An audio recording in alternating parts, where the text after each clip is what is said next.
Bab 371 Pelanggar licik.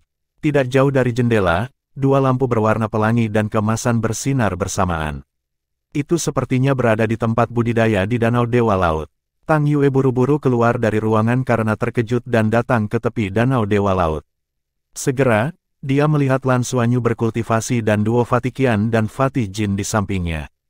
Sebuah kalung tergantung di dada Lan Xuanyu, memancarkan lingkaran cahaya warna-warni yang samar, dan lingkaran cahaya 7 warna itu berasal darinya. Dengan basis kultivasi Tang Yue, dia dapat melihat sekilas bahwa Lan Xuanyu hari ini berbeda dari sebelumnya. Tidak hanya dia menyerap energi kehidupan lebih cepat, tetapi yang lebih penting, sepertinya ada rasa harmoni dalam dirinya. Ini adalah tanda dari garis keturunan dan kekuatan jiwa seseorang yang bersatu. Seseorang harus tahu bahwa dalam keadaan normal, seorang master jiwa harus berkultivasi setidaknya ke alam 7 cincin dan membentuk inti jiwa agar hal ini terjadi. Dia bahkan belum 3 cincin, kan? Saya telah mendengar bahwa itu adalah orang dengan kekuatan jiwa terendah di antara mahasiswa baru. Anak ini telah berevolusi hanya dalam beberapa hari. Permata berwarna pelangi itu terlihat seperti harta karun yang luar biasa. Di mana dia mendapatkannya? Jika situasi Lan Xuanyu mengejutkannya, itu masih dalam jangkauan yang dapat diterima. Tapi ketika dia melihat Fatih Qian dan Fatih Jin, dia tidak bisa menahan diri untuk tidak meledak. Fatih Jin masih di sana, meminum air danau Sagot seteguk besar, bertindak tanpa peduli di dunia, meskipun mata kecilnya melihat Tang Yue, ia melanjutkan bisnisnya. Qian Lei tenggelam dalam baptisan energi kehidupan yang menyegarkan yang dialami tubuhnya sekarang, menutup matanya, tampak seperti dia sangat menikmati dirinya sendiri. Oh, jadi kamu menyelundupkan yang lain. Anda adalah yang pertama setelah bertahun-tahun. Sedikit berlemak, Tang Yue mencemooh dengan nada tanpa emosi. Qian Lei melompat ketakutan, dia membuka matanya, dan ketika dia melihat Tang Yue, dia kemudian melihat Fatih Jin di depannya. Dia tiba-tiba terlihat agak canggung. Dia mengangkat tangannya untuk meraih kepala Fatih Jin dan turun dari air, dia tersenyum dan berkata, "Guru, ini jiwa rohku. Kita adalah satu. Apakah kamu bodoh? Tubuh jiwa roh terbuat dari energi, dan menurut Anda apakah saya tidak dapat melihat bahwa ia memiliki tubuh fisik? Pernahkah Anda mendengar tentang jiwa roh yang dapat meminum air Danau Dewa Laut? Anda benar-benar punya nyali, apakah Anda tahu seberapa berat hukuman yang akan Anda terima? Bukan tidak mungkin kamu akan dikeluarkan dari akademi." Tang Yue berkata dengan marah. "Jangan, Guru, itu benar-benar jiwa roh, bagian dari diriku. Jika kamu tidak percaya padaku, lihat." Seperti yang dikatakan Qian Lei, Fatih Jin berubah menjadi cahaya keemasan, masuk ke alisnya dan menghilang. "Hah, ada apa?" Tang Yue menatap dengan tercengang. Dia bisa dianggap berpengalaman dan berpengetahuan luas, tapi ini memang pertama kalinya dia menghadapi situasi seperti itu. Setidaknya dalam catatan sejarah Akademi Shrek, tidak ada kasus seperti itu. Fusi fisik, apa kera kecil itu? Guru Tang, dia benar. Elder Su juga tahu tentang Fatih Jin. Lan Xuanyu juga terbangun saat ini, dan berkata dengan tergesa-gesa. Guru juga tahu. Tang Yue memandang Lan Xuanyu dengan curiga. Lan Xuanyu menatapnya dan kemudian ke Qian Lei. Dia tidak berusaha menyembunyikan apapun dan menceritakan bagaimana mereka mendapatkan Fatih Jin dan meminta Old Su untuk membantu menghidupkannya kembali. Setelah Tang Yue mendengar ini, dia tiba-tiba menyadari, tidak heran guru mengikuti pelatihan tertutup, dia benar-benar telah menghabiskan sebagian dari life essence-nya. IV kehidupan, begitu banyak yang sebenarnya terjadi. Dan itu menyatu denganmu. Menarik, sangat menarik. Fatih, apakah Anda tertarik untuk bergabung dengan School of Life kami? Kamu juga bisa dianggap memiliki fisik yang sangat istimewa. Qian Lei bertanya dengan bingung, apa itu sekolah kehidupan? Tang Yue tersenyum dan berkata, Su tua yang kamu temui juga adalah guruku, dan Presiden School of Life. Salah satu makhluk paling kuat di akademi kami. Qian Lei berkata, aku harus berkonsultasi dengan guruku tentang ini dulu. Tang Yue berkata, kamu sudah punya guru. Siapa ini? Lan Xuanyu menyela dan berkata, itu dekan pengadilan luar kita. Sudut mulut Tang Yue berkedut, dan dia berkata tanpa sadar, ternyata kamu adalah murid wanita gila itu, lupakan apa yang aku katakan. Dia ingat dengan jelas tragedi Tang Zhenhua yang dipukuli oleh pria besar tertentu hari itu. Itu adalah guru Ying Lohong. Dia hanya tidak mampu untuk menyinggung perasaannya. Namun, gendut, ini masih penyelundupan. Anda datang sendirian, tetapi membawa yang lain. Aku baru saja duduk, minum banyak air Danau Dewa Laut. Ini adalah konsumsi yang sangat besar untuk danau. Danau Dewa Laut, energi hidupnya terbatas, jadi tidak baik jika Anda hanya menghabiskan uang senilai 1 orang dan menyerap bagian 2 orang. Tambahkan 3 lambang kuning lagi, atau Anda bisa keluar sekarang. Tang Yue segera mengeraskan wajahnya. Guru, tolong jangan, ini baru 15 menit. 3 lambang kuning, Qian Lei menjerit, dan tubuhnya menyusut ke dalam air Danau Dewa Laut. Hah, aturan adalah aturan. Karena saya adalah wali di sini, saya secara alami memiliki kekuatan untuk membuat keputusan. Cepat, keluar atau bayar. Tang Yue berkata dengan marah. Dia secara alami sangat akrab dengan Danau Dewa Laut, dan dia telah melihat penampilan Fatih Jin dengan rakus menelan air Danau Dewa Laut. Bagaimana mungkin dia tidak tahu bahwa pria ini banyak minum? Qian Lei memandang Lan Xuanyu seolah meminta bantuan. 3 lambang kuning lagi. Dia benar-benar tidak mau berpisah dengan mereka. Guru Tang, bagaimana seseorang bisa bersalah jika dia tidak tahu tentang aturannya, dan kami tidak tahu akan jadi seperti ini. Aturan akademi adalah bahwa kami para siswa dapat datang untuk berkultivasi dengan membayar uang. Meskipun Qian Lei menyerap sedikit lebih banyak, dia tidak benar-benar melanggar aturan akademi manapun, keadaannya sedikit aneh. Terlebih lagi, Ivy of Life yang Old dapatkan dari kami cukup besar untuk menganyam seluruh tas. Lihat, bisakah Anda sedikit lebih fleksibel? Setidaknya kali ini, bisakah Anda membiarkan kami menyelesaikan pelatihan kami? Lan Xuanyu berkata dengan nada menyedihkan dan sengsara. Tang Yue memandang Qian Lei, lalu ke arahnya, apakah dia teman baik? Lan Xuanyu berkata, ya, kami adalah saudara dan rekan tim yang baik. Kami diterima di Shrek Academy from Heaven Luo bersama-sama. Tang Yue mengangguk, oke, untuk wajahmu, aku akan membiarkannya kali ini. Adapun lain kali, saya akan meminta manajemen senior akademi untuk instruksi tentang apa yang harus dilakukan dalam situasi ini. Anda dapat terus berkultivasi, biarkan saya melihat berapa banyak lagi yang dapat dikonsumsi oleh lemak kecil ini.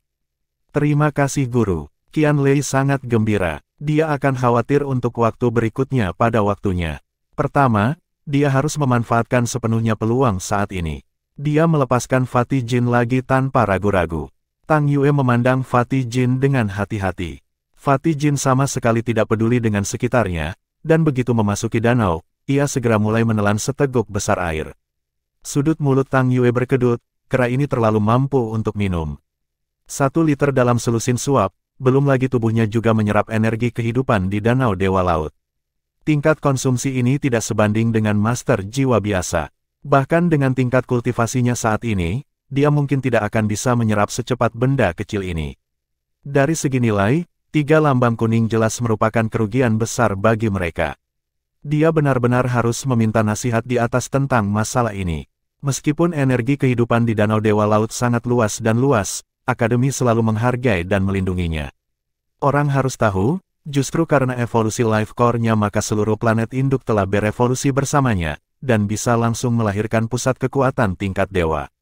Dalam arti tertentu, planet induk sekarang dapat dianggap sebagai alam setengah dewa, dan ini disebabkan oleh perbedaan tingkat energi kehidupannya. Oleh karena itu, pemerintah federasi juga secara khusus menjaga planet induk dan tidak akan pernah membiarkan konsumsi energi kehidupannya berlebihan.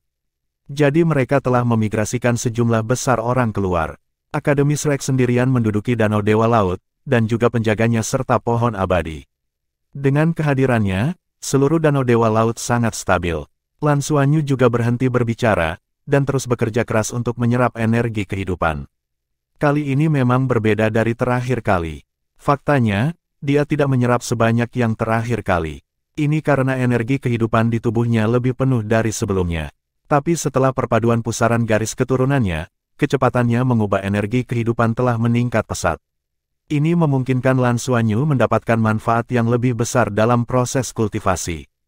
Bab 372 Tuan Lei di planet induk. Dia dan Qian Lei sebenarnya melakukan hal yang sama sekarang, yaitu menyerap energi kehidupan sebanyak mungkin. Tidak masalah jika mereka tidak bisa mencerna semuanya, mereka bisa memikirkannya nanti. Sekarang setelah uang mereka dihabiskan, mereka hanya berpikir untuk menyerap energi. 3 lambang kuning. Jumlah yang sangat besar. Itu terlalu mahal. Jika penyerapan kali ini tidak dapat membuat pencernaan bertahan lama, itu akan sia-sia karena mereka tidak punya cukup uang untuk datang lagi. Biaya belajar untuk profesi pembantu mereka juga membutuhkan lambang. Di mana lagi mereka dapat menemukan begitu banyak uang untuk dibelanjakan.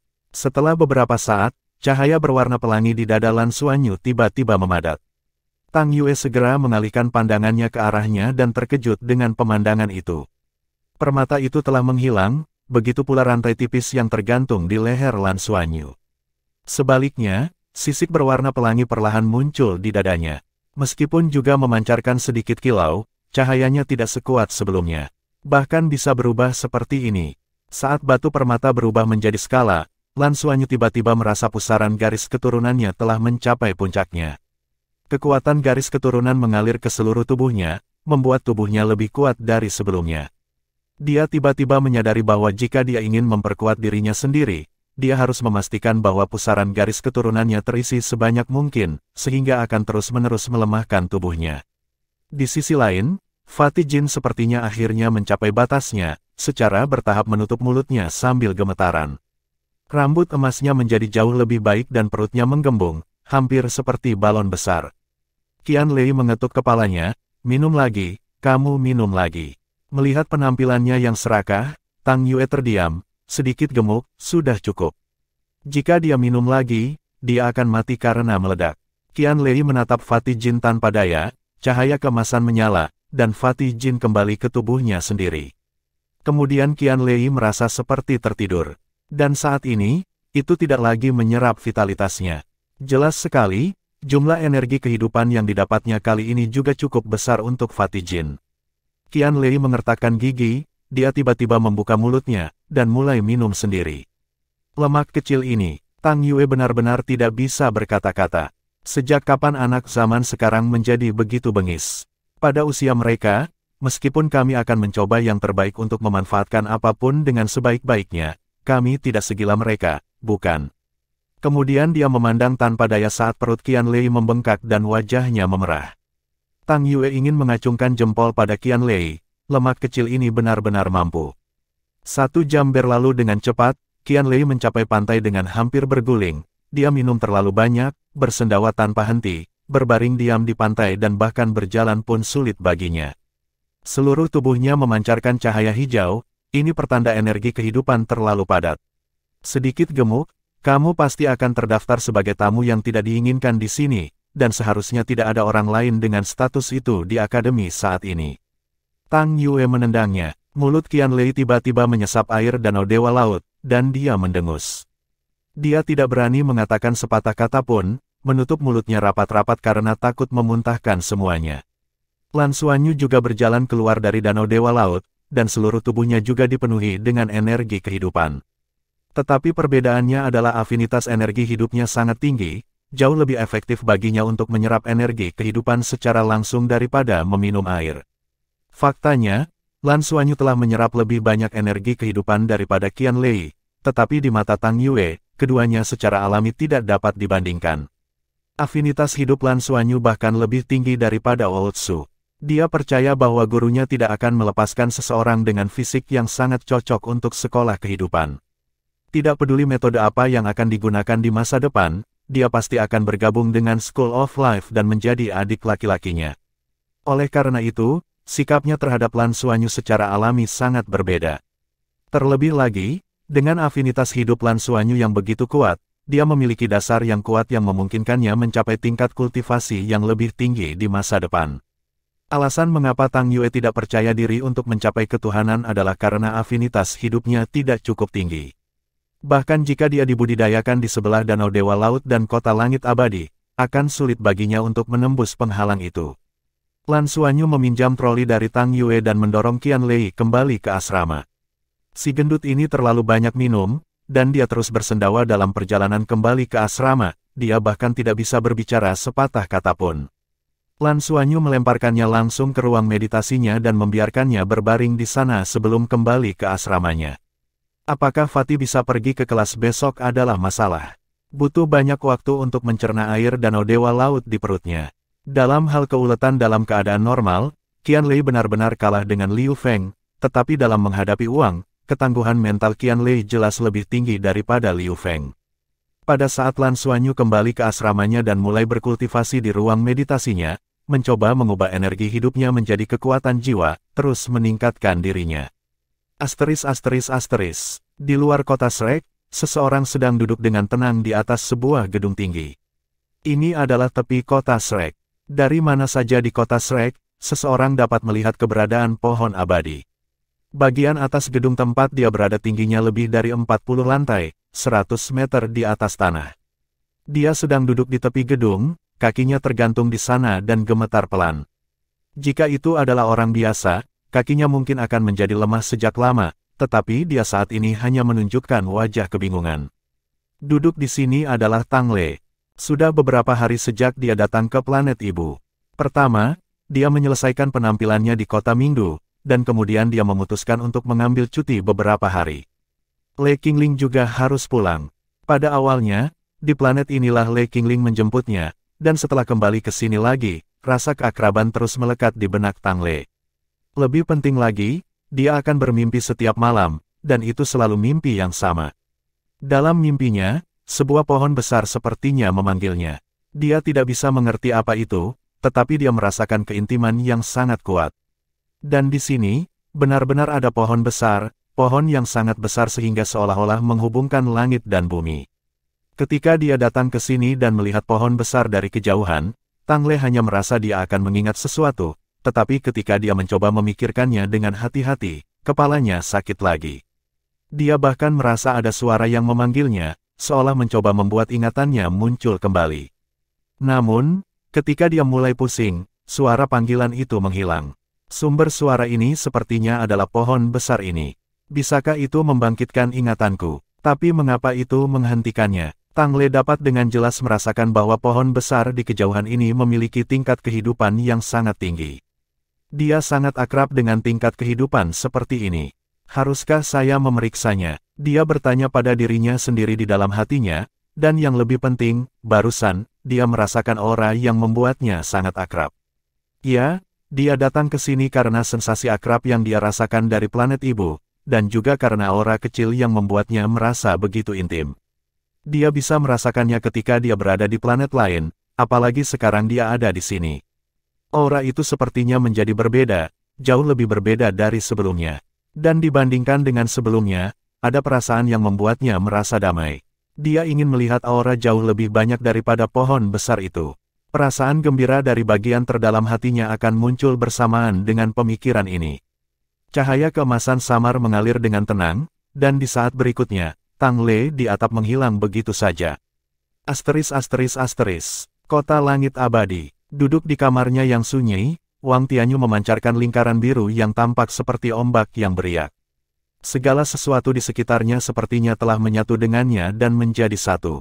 Ada genangan air biru di kamarnya yang sunyi. Dia sedang duduk di tiang batu di tengah kolam. Cairan biru di kolam itu tentu saja bukan air, itu adalah elemen guntur yang sangat pekat. Di tempat ini, elemen guntur tampak begitu damai, seperti cairan sungguhan, hanya riak samar yang muncul sesekali. Di ranah kultivasi Wang Tianyu, seseorang dapat mengubah apapun menjadi pemandangan ajaib. Di tengah pemandangan damai yang tampak ekstrim, ada kekuatan penghancur yang ekstrim. Tiba-tiba, Wang Tianyu yang sedang bermeditasi dalam diam tiba-tiba membuka matanya, dan segera, ruangan yang sunyi itu menyala, termasuk genangan guntur di sampingnya, memancarkan cahaya biru yang menyilaukan. Bab 373 Dia kembali. Listrik terwujud dari ketiadaan. Sosok Wang Tianyu melayang, matanya sedikit menyipit. Detik berikutnya, cahaya biru ungu menyala, dan dia menghilang begitu saja. Tang Lei melayang dengan tenang di udara, tanpa ada cahaya yang keluar dari tubuhnya, dan bahkan cahaya di sekitarnya akan terserap saat mendekatinya. Oleh karena itu, bahkan jika seseorang ada di sisinya sekarang, dia tidak akan dapat melihatnya. Ini bisa dianggap sebagai siluman sampai batas tertentu. Di depannya ada sebuah jendela, dan di dalam, seseorang sedang duduk bersila dengan tenang, di depan sebuah ruyi hijau. Pada setiap napas yang diambilnya, energi kehidupan bersirkulasi, dan secara bertahap berubah menjadi kekuatan jiwa. Tang Le menatap pemandangan itu dengan tatapan kosong, tirai jendela tidak bisa menghalangi pandangannya sama sekali. Itu dia telah tumbuh banyak, dia sudah sangat besar, apalagi, dia juga memiliki kekuatannya sendiri sekarang. Melihatnya diam-diam, Tang Le jatuh kesurupan. Untuk beberapa alasan, hanya dengan melihatnya seperti ini, Tang Le merasakan kepuasan yang tak terlukiskan. Bahkan ketika dia menjadi fokus jutaan tatapan, bahkan ketika dia menjadi idola hati banyak orang, jauh di lubuk hatinya, hampir tidak ada kebahagiaan. Itu sebagian besar tenang. Sepertinya dia benar-benar harus tetap tenang setiap saat. Begitu ketenangan itu rusak, sesuatu yang luar biasa akan terjadi. Karena itu, dia harus tenang. Dan tentu saja, emosinya jarang berfluktuasi. Namun, ketika dia melihat anak kecil di depannya, dia merasa sangat bahagia dan bebas dari segala jenis kekhawatiran. Suasana tirani yang muncul sebelumnya karena 2 kali dia sakit kepala memudar dengan tenang. Melihatnya, itu seperti melembabkan dan menutrisi jiwanya secara diam-diam, membuatnya merasakan kegembiraan dan kebahagiaan yang tak terkatakan. Tanpa sadar mengangkat tangannya, meskipun dia berada di luar jendela, dia ingin menepuk kepalanya, bahkan memeluknya. Emosi yang tak terlukiskan memenuhi hatinya. Mengapa saya dan si kecil ini memiliki karma seperti itu, dan merasakan perasaan seperti itu? Seiring bertambahnya usia, alisnya menjadi lebih panjang dan dia terlihat lebih tampan. Dan ketampanannya membuat hati Tang Le merasakan keakraban yang kuat. Pada saat ini, sebuah suara yang dalam tiba-tiba terdengar di telinganya, seharusnya merupakan berkah memiliki seorang teman yang datang dari jauh, tetapi tidak sopan bagimu untuk datang tanpa diundang. Mata Tang Le bergerak sedikit, tubuhnya berbalik, dan dia melihat ke belakang. Seseorang melayang di sana dengan tenang di udara, menyerap cahaya di sekitarnya juga. Tapi mereka masih bisa melihat satu sama lain, tidak secara visual, tapi secara spiritual melalui divine sense mereka. Wang Tianyu menatap orang di depannya dengan mata dingin, tapi hatinya penuh kewaspadaan. Pria di depannya memiliki rambut biru panjang yang tersebar di belakangnya, dan mengenakan jas putih yang jelas dirancang oleh seorang master. Kemeja putih dengan pinggiran perak dan dasi kupu-kupu putih. Lebih penting lagi, sepasang mata safirnya memancarkan cahaya halo yang lembut. Bahkan jika mereka berdua laki-laki, ketika Wang Tianyu melihatnya untuk pertama kali, dia tidak bisa menahan diri untuk jatuh kesurupan sesaat. Seorang pria benar-benar bisa terlihat seperti ini. Sosok ramping, rambut biru panjang yang mencapai betisnya berkibar pelan di belakang kepalanya, tanpa ada helai rambut berantakan yang melayang di depannya.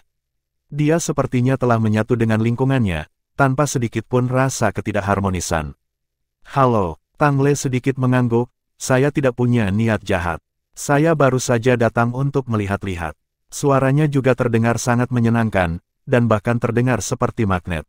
Wang Tianyu menyipitkan matanya dan berkata dengan lemah, tapi ada ketidakpastian besar dengan kehadiranmu di sini. Jika Anda tidak memiliki niat buruk, silakan ikuti saya. Saat berbicara, Wang Tianyu berbalik dan terbang ke udara, dan dalam sekejap, dia berada 1 kilometer di atas langit. Tang Le menghela nafas sedikit, dia benar-benar hanya ingin berada di sini dan melihat orang itu melalui jendela. Dia tidak mau melakukan hal lain. Sama halnya, sosoknya berkedip, rambut biru panjang berkibar di belakang kepalanya. Detik berikutnya dia muncul kembali tinggi di langit. Pada saat ini, di tengah danau Dewa Laut, di samping batang pohon abadi, lingkaran cahaya berwarna pelangi melambai, dan pusaran besar perlahan muncul. Di dalam pusaran, banyak suara terdengar. Ya Tuhan! Aku tidak membayangkan hal-hal, benar. Dia kembali. Suara kaget datang lebih dulu. Ya, itu benar, itu dia. Dia telah berubah sedikit, dia bahkan lebih tampan dari sebelumnya. Beberapa perubahan juga terjadi pada auranya. Tapi, meski dia sudah kembali, kenapa dia terlihat sedikit berbeda? Suara wanita lain terdengar. Dia masih hidup, dia masih hidup. Lalu, apakah orang itu juga hidup? Setelah bertahun-tahun, mereka belum mati. Saya mengatakannya, mereka tidak akan mati semudah itu. Karena pohon abadi jatuh ke dalam tidur nyenyak pada saat itu, kami tidak memiliki cara untuk menemukan mereka dan tidak dapat menyelamatkan mereka. Siapa yang mengira setelah bertahun-tahun, dia benar-benar hidup kembali? Diam, pohon abadi memanggilku. Suara rendah terdengar. Setelah beberapa saat, suara yang dalam itu terdengar agak terkejut, ayo kembali. Pohon keabadian berkata bahwa kita tidak dapat mengenalinya sekarang, bahwa kita tidak dapat membiarkannya benar-benar terbangun. Kalau tidak, itu kemungkinan akan membawa malapetaka.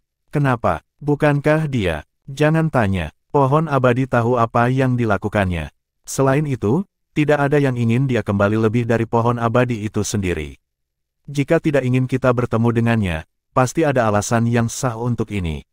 Kita hanya harus menuruti kemauannya.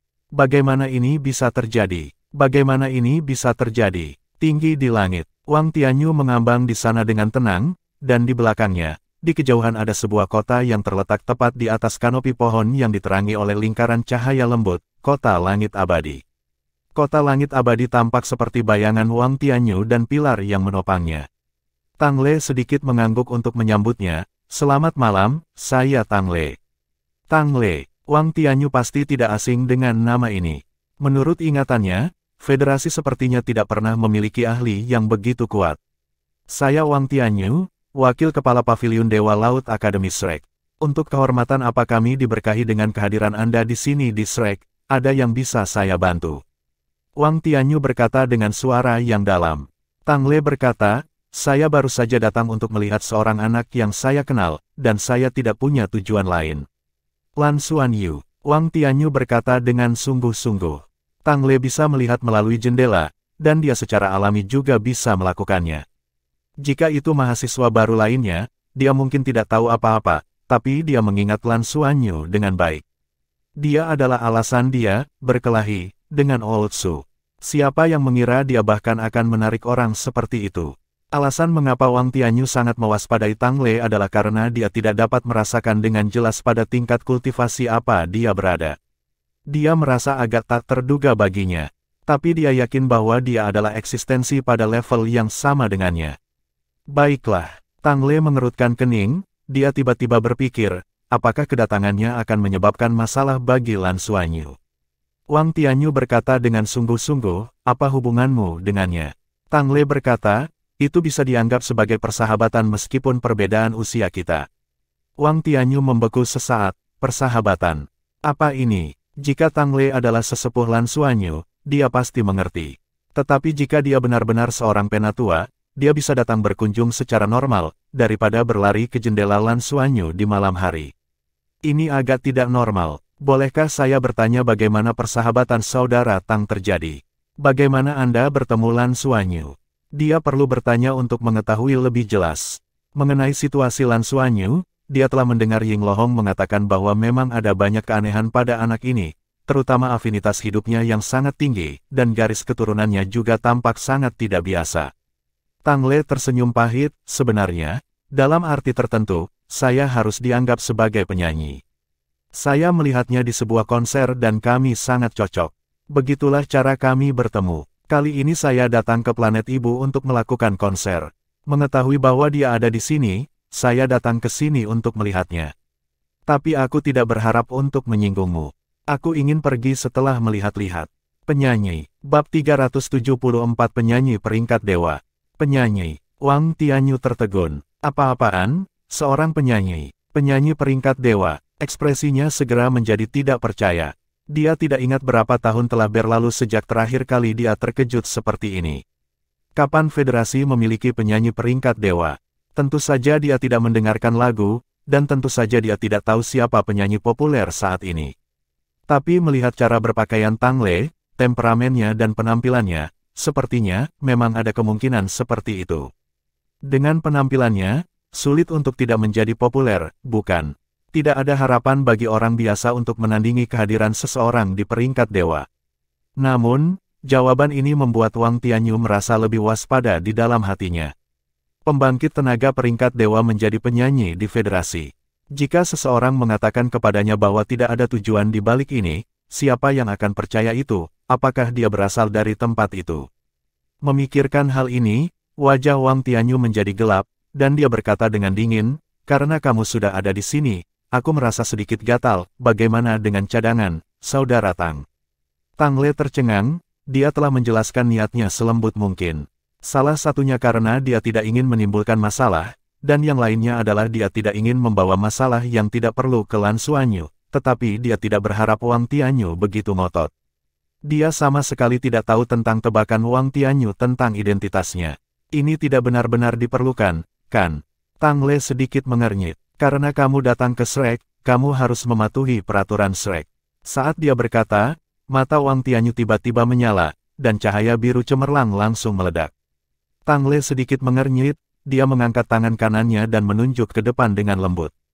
Raungan yang dalam tiba-tiba terdengar di udara, dan tinju biru berhenti tepat di telapak tangannya. Sosok Wang Tianyu muncul kembali saat ini, dan wajahnya berubah drastis. Tang Le tampaknya tidak berbeda, tangannya telah memblokir tinju dengan mudah. Meskipun Wang Tianyu belum mengerahkan kekuatan penuhnya, orang harus tahu bahwa pada levelnya, kendali kekuasaannya telah mencapai titik ekstrim. Dia benar-benar dapat menyesuaikan outputnya secara instan. Karena itu, meski hanya menyelidik, dia masih bisa menyesuaikan kekuatan serangannya kapan saja. Namun, ketika Tang Le memblokir tinjunya, dia hanya merasa guntur di tinjunya telah memudar seperti es dan salju yang mencair di bawah matahari. Yang lebih menakutkan adalah dia merasakan getaran yang datang dari lubuk hatinya, sangat mengurangi semangat juangnya. Dia tidak pernah merasa seperti ini sejak terobosannya. Bagaimana ini mungkin? Mungkinkah orang di depannya berada pada level yang lebih tinggi darinya secara keseluruhan? Sambil terkejut, kewaspadaan dan semangat juang Wang Tianyu pecah dalam sekejap. Cahaya biru menyilaukan keluar dari tubuhnya dalam sekejap. Di inti cahaya biru itu, ada riak ungu samar. Tidak ada sedikit pun energi yang bocor keluar, itu sangat kental. Menurunkan bahunya, dia kemudian membanting ke arah Tang Le. Kembali ke keadaan alami, mengurangi kerumitan menjadi kesederhanaan. Ketika dia melihat noda ungu tua itu, Tang Le sedikit mengernyit, kekuatan penghancur. Matanya tiba-tiba menyala dengan noda emas, dan tangannya tiba-tiba mengepal. Nyanyian naga yang dalam bergema, rambut panjangnya berkibar di belakang kepalanya, dan tinjunya meledak ke depan. Bahu Wang Tianyu langsung bertabrakan dengan tinju Tang Le. Seluruh ruang bergetar sesaat. Tang Le masih ditangguhkan di posisi yang sama, tetapi Wang Tianyu telah terbang ratusan meter sebelum hampir tidak menstabilkan sosoknya. Seluruh bahunya bergetar hebat, dan sejumlah besar lingkaran cahaya biru mengalir ke bahunya seperti gelombang yang beriak, tetapi lapisan tipis emas masih menempel di bahunya, terus-menerus menghilangkan cahaya biru. Ekspresi Wang Tianyu saat ini menjadi sangat serius. Tidak ada keraguan bahwa dia telah jatuh ke dalam kerugian mutlak setelah dua tabrakan itu. Orang ini, dia sebenarnya sangat kuat. Pada saat ini, masa hijau berkilau diam-diam muncul di samping Wang Tianyu, itu melayang ke bahu Wang Tianyu, emas dan hijau bercampur satu sama lain, dan mereka diam-diam menghilang. Sesosok juga muncul di samping Wang Tianyu, janggut dan rambutnya serba putih, itu adalah Old Su. Saat ini, kulit Old Su di wajahnya tampak selembut bayi, tampak sangat energi. Tidak ada sedikit pun jejak penampilannya yang jompo setelah mengkonsumsi life essence-nya. Namun, ekspresi saat ini di matanya menatap Tang Le tampak agak rumit. Ayo pergi bersama, Wang Tianyu berteriak dengan suara yang dalam. Dia hendak bergegas lagi, tapi Old Su mencengkeram lengannya, berhentilah berkelahi, dia bukan musuh. Hah, setelah menderita kerugian berturut-turut, semangat juang Wang Tianyu membara, dia tidak bisa menahan keterkejutannya ketika mendengar kata-kata itu, dan menoleh untuk melihat Old Su. Tidak heran murid yang kamu ajar sangat gila. Kau masih sembrono bahkan di usiamu. Dia bukan musuh, inilah yang dikatakan pohon abadi. Su tua berkata dengan marah. Setelah diejek, hati Wang Tianyu penuh dengan amarah, tetapi ketika Old Su mengatakan bahwa itu berasal dari pohon abadi, amarahnya segera menghilang, pohon abadi. Itu mengenalnya. Old Su berkata, saya tidak tahu tentang ini. Pohon abadi baru saja memberi saya pesan untuk memberitahu saya bahwa dia bukan musuh. Jika dia mau tinggal, dia secara alami bisa tinggal, dan dia bisa pergi kapan saja. Dia tidak akan mengancam keamanan akademi. Apapun yang dia inginkan, biarkan saja dia melakukannya. Tidak perlu memusingkannya. Tapi, Wang Tianyu memandang Tang Le, pria ini sangat kuat, untuk berjaga-jaga, bagaimana jika ada sesuatu. Apakah kamu tidak percaya pada penghakiman pohon abadi? Old Su berkata dengan sungguh-sungguh. Sebagai kepala sekolah kehidupan, dia juga juru bicara pohon abadi. Posisinya di akademi sangat menyendiri. Dia mungkin nakal dalam hal lain, tapi dia tidak akan pernah ceroboh dalam hal pohon abadi. Wang Tianyu mengerutkan kening, dia menatap Old Su, dan kemudian ke Tang Le. Pada akhirnya, dia menurunkan lengannya dan mengangguk pada Tang Le. Old Su menoleh ke Tang Le dan sedikit tersenyum, "Selamat datang di Akademi Shrek." Melihat Tang Le, dia juga sangat terkejut. Bahkan dengan kultivasinya, dia tidak bisa merasakan fluktuasi kehidupan Tang Le. Dengan kata lain, dia tidak bisa mendeteksi intensitas vitalitas Tang Le. Selain itu, Wang Tianyu telah menderita kekalahan melawannya sebelumnya, kekuatannya dapat dengan mudah dibayangkan. Tang Le juga sedikit mengangguk, "Apakah pohon abadi yang kamu bicarakan, pohon besar ini? Apakah itu mengenal saya?" Old Su berkata, "Saya tidak tahu ini, tetapi pohon abadi telah memberitahu saya bahwa Anda bukan musuh. Anda dapat bergerak bebas di area Akademi Shrek kami. Tidak ada yang akan mengganggumu lagi. Ketika Anda ingin pergi, Anda dapat melakukannya dengan bebas." Petik 2. Terima kasih. Tang Le sedikit mengernyit, dia bisa merasakan bahwa pohon abadi yang dibicarakan lelaki tua di depannya itu harus mengenalnya. Untuk beberapa alasan yang tidak diketahui, dia merasa itu juga sedikit menolaknya. Tang Le tidak tertarik untuk mendapatkan kembali ingatannya, karena setiap kali dia mulai mengingat, dia akan sakit kepala dan emosi negatif melonjak. Dibandingkan dengan itu, dia lebih memilih kedamaian hariannya. Mengangguk ke Wang Tianyu dan Old Su, Tang Le menghilang diam-diam. Wang Tianyu melihat ke bawah dengan saksama, hanya untuk melihat bahwa dia telah kembali ke tempat sebelumnya. Masih di luar jendela, dia memandang Lan Xuanyu di ruang meditasi, yang sedang berkultivasi. Dini hari. Setelah malam kultivasi, Lan Xuanyu jelas merasa bahwa kekuatan jiwanya telah meningkat lagi, dan dia secara alami selangkah lebih dekat ke peringkat ke-30. Mengepalkan tinjunya, dia berkata pada dirinya sendiri untuk bekerja keras. Dia harus berusaha keras untuk menembus peringkat ke-30 melalui bantuan energi kehidupan yang dia serap dari Danau Dewa Laut. Menyentuh sisik berwarna pelangi di dadanya, Lan Xuanyu tiba-tiba tertawa. Dia sudah bisa mencobanya lagi. Namun, tidak perlu terburu-buru untuk saat ini. Setelah mencerna dan menyerap semua energi kehidupan, dia akan mencoba mempraktikkannya lagi sebelum pergi ke Danau Dewa Laut lain kali. Dengan cara ini, dia bisa menumbuhkan tubuhnya melalui nutrisi dari kekuatan garis keturunannya hingga batas maksimal. Melalui penyerapan kemarin, Lan Xuanyu mengerti bahwa, setelah bertransformasi menggunakan skala Dewa Naga itu, cara terbaik untuk pulih adalah pergi ke Danau Dewa Laut. Satu sesi kultivasi di Danau Dewa Laut seharusnya cukup untuk pulih. Jika bukan karena uang, dia kemungkinan akan pergi ke Danau Dewa Laut setiap hari. Setelah sarapan, dia pergi ke kelas. Pagi ini semua tentang pengetahuan tentang Battle Armors. Saat belajar, Lan Xuanyu pada dasarnya memutuskan untuk memilih profesi pembantu sebagai penempa. Sepulang sekolah pada siang hari, dia menghubungi nomor komunikasi Tang Zhenhua, "Guru, saya ingin mencoba memalsukan lagi di sore hari. Jika terasa enak, maka saya akan memilih penempaan sebagai profesi pembantu saya." "Ya, saya mengerti. Itu dia. Aku tidak akan pergi ke tempatmu sore ini." Setelah minta diri, Lan Xuanyu segera menutup komunikator. Dia masih memiliki ketakutan yang tersisa setelah disiksa oleh Tang Zhenhua hari itu, dan hari ini dia dapat memanfaatkan kesempatan ini untuk melewatkan pelajarannya. Yang lain menyibukkan diri dengan belajar dan berkultivasi, dan setiap orang memiliki kelas sendiri di sore hari sesuai dengan kurikulum yang mereka pilih. Lan Xuanyu kembali ke asramanya dan memesan makan siang sederhana, lalu bermeditasi selama 1 jam. Setelah dia penuh energi, dia pergi ke Asosiasi Pandai Besi Akademi lagi.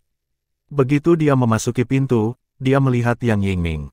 Yang Yingming tampak lelah dan sedang duduk di kursi untuk beristirahat. "Senior," Lan Xuanyu berjalan sambil tersenyum. Yang Yingming meliriknya, dan berkata, "Adik laki-laki, kamu sudah membuat pilihan. Apakah Anda secara resmi memulai studi Anda hari ini?" Lan Xuanyu berkata, "Senior, bisakah saya belajar sendiri? Saya pikir ada buku untuk menempa di sini. Bisakah saya mencobanya sendiri? Seperti ini, saya seharusnya bisa belajar lebih efisien dari Anda." Begitu saya memiliki beberapa pertanyaan. Dia sudah memikirkan segalanya. Jika dia membiarkan Yang Yingming mengajarinya, efisiensinya pasti tidak sebaik belajar mandiri terlebih dahulu, dan setelah menemukan beberapa masalah dia kemudian akan meminta nasihat. Paling efisien untuk belajar sendiri terlebih dahulu, meringkas masalahnya, dan kemudian meminta nasihatnya ketika dia belajar dari Yang Yingming. Dia juga akan belajar lebih banyak. Aspek kuncinya adalah itu akan membantunya menyelamatkan Lambang. Oke, Yang Yingning menatap dalam-dalam pada saudara junior yang pintar ini. Kamu sangat menjanjikan, saudara junior. Biarkan saya memberi Anda buku ini tentang dasar-dasar penempaan, perhatikan baik-baik dan jelajahi sendiri. Meskipun metode Anda dapat membantu Anda menghemat uang, tetapi pada kenyataannya kecepatan belajar Anda pasti tidak secepat membiarkan saya mengajari Anda sepanjang waktu. Lan Xuanyu tersenyum pahit, senior, masalah utamanya adalah saya tidak memiliki cukup lambang. Di antara mahasiswa baru, dia bisa dihitung memiliki cukup banyak emblem. Namun, biaya pelatihan di Sigat Lake terlalu besar, jadi jika dia bisa menghemat, dia akan menghemat. Selain itu, dia tidak sepenuhnya yakin apakah dia cocok untuk menempa, dia masih harus mencobanya lagi. Belum terlambat untuk berubah. Jika dia berinvestasi terlalu banyak, dia tidak punya pilihan selain bekerja keras untuk menempa. Baiklah, saya mengerti. Aku akan membawamu ke ruang penempaan. Baca bukunya dan jelajahi sendiri.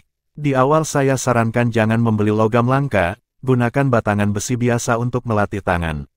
Setelah Anda mampu menempa batangan besi biasa menjadi baja, Anda kemudian dapat mulai dengan logam langka. Ini adalah cara yang paling ekonomis. Aduh, kita semua mengalami ini dengan kesakitan. Menempa itu tidak mudah. Melihat Lan Xuanyu, yang sedang menghitung dengan hati-hati, Yang Yingning mau tidak mau memikirkan dirinya sendiri. Oke, terima kasih senior. Di bawah bimbingan Yang Yingning, Lan Xuanyu dibawa ke ruang penempaan. Perbedaan dari terakhir kali adalah tidak ada logam langka di ruang tempat ini. Ada batangan besi yang digantung di dinding. Tidak ada biaya pengisian untuk besi batangan biasa. Tentu saja, gratis berarti tidak ada barang bagus, penghitung tempanya sama, tetapi palu tempa adalah yang umum. Mau yang bagus? Oke, beli sendiri. Setelah meninggalkan buku tentang dasar-dasar penempaan ke Lan Xuanyu, Yang Yingning berkata, bekerja keras, saudara junior, dan hubungi saya jika terjadi sesuatu. Namun, jika Anda ingin belajar dari saya, Anda harus membayar. Temukan saya dalam prioritas. Oke, terima kasih senior. Yang Yingning pergi, dan ruang tempat tiba-tiba menjadi sunyi. Lan Xuanyu memutuskan untuk membaca buku itu terlebih dahulu, lalu membukanya. Waktu berlalu dengan cepat, kekuatan spiritualnya kuat, dan kecepatan membacanya secara alami cepat. Saat dia membaca, dia berkata pada dirinya sendiri, oh, sayang sekali saya hanya bisa berlatih dengan besi batangan biasa terlebih dahulu. Ingot besi biasa jelas tidak peka terhadap perubahan energi seperti logam langka. Ini benar-benar setengah usaha 2 kali lipat efeknya. Itu belum tentu benar, hanya mereka yang bisa menempa besi biasa menjadi alat ilahi yang bisa disebut sebagai pandai besi ilahi sejati. Sebuah suara terdengar tiba-tiba, dan Lan Xuanyu tiba-tiba melompat ketakutan. Ketika dia berbalik, dia menemukan ada orang lain di belakangnya karena tidak ada yang tahu kapan, dengan rambut biru panjang, mengenakan jas putih, dan senyum lembut. Bab 375 mengubah besi biasa menjadi alat ilahi. Tiba-tiba melihat orang lain muncul di belakangnya, Lan Xuanyu hanya bisa menatap kosong. Wajahnya yang tampan, rambut biru panjangnya, dan jas putihnya membuat mata orang berbinar. Lebih penting lagi, perasaan kebaikan dan kehangatan yang tak terlukiskan tampaknya dilepaskan dari senyumannya, menyelubunginya dengan ketenangan pikiran yang tak terlukiskan. Paman Le. Sekilas Lan Xuanyu mengenali Tang Le. Meskipun dia sudah lama tidak melihatnya, bagaimana dia bisa melupakan penampilan Tuan Le? Tang Le tersenyum dan mengangguk, dia mengangkat tangannya dan menepuk kepala Lan Xuanyu. Kamu sudah dewasa.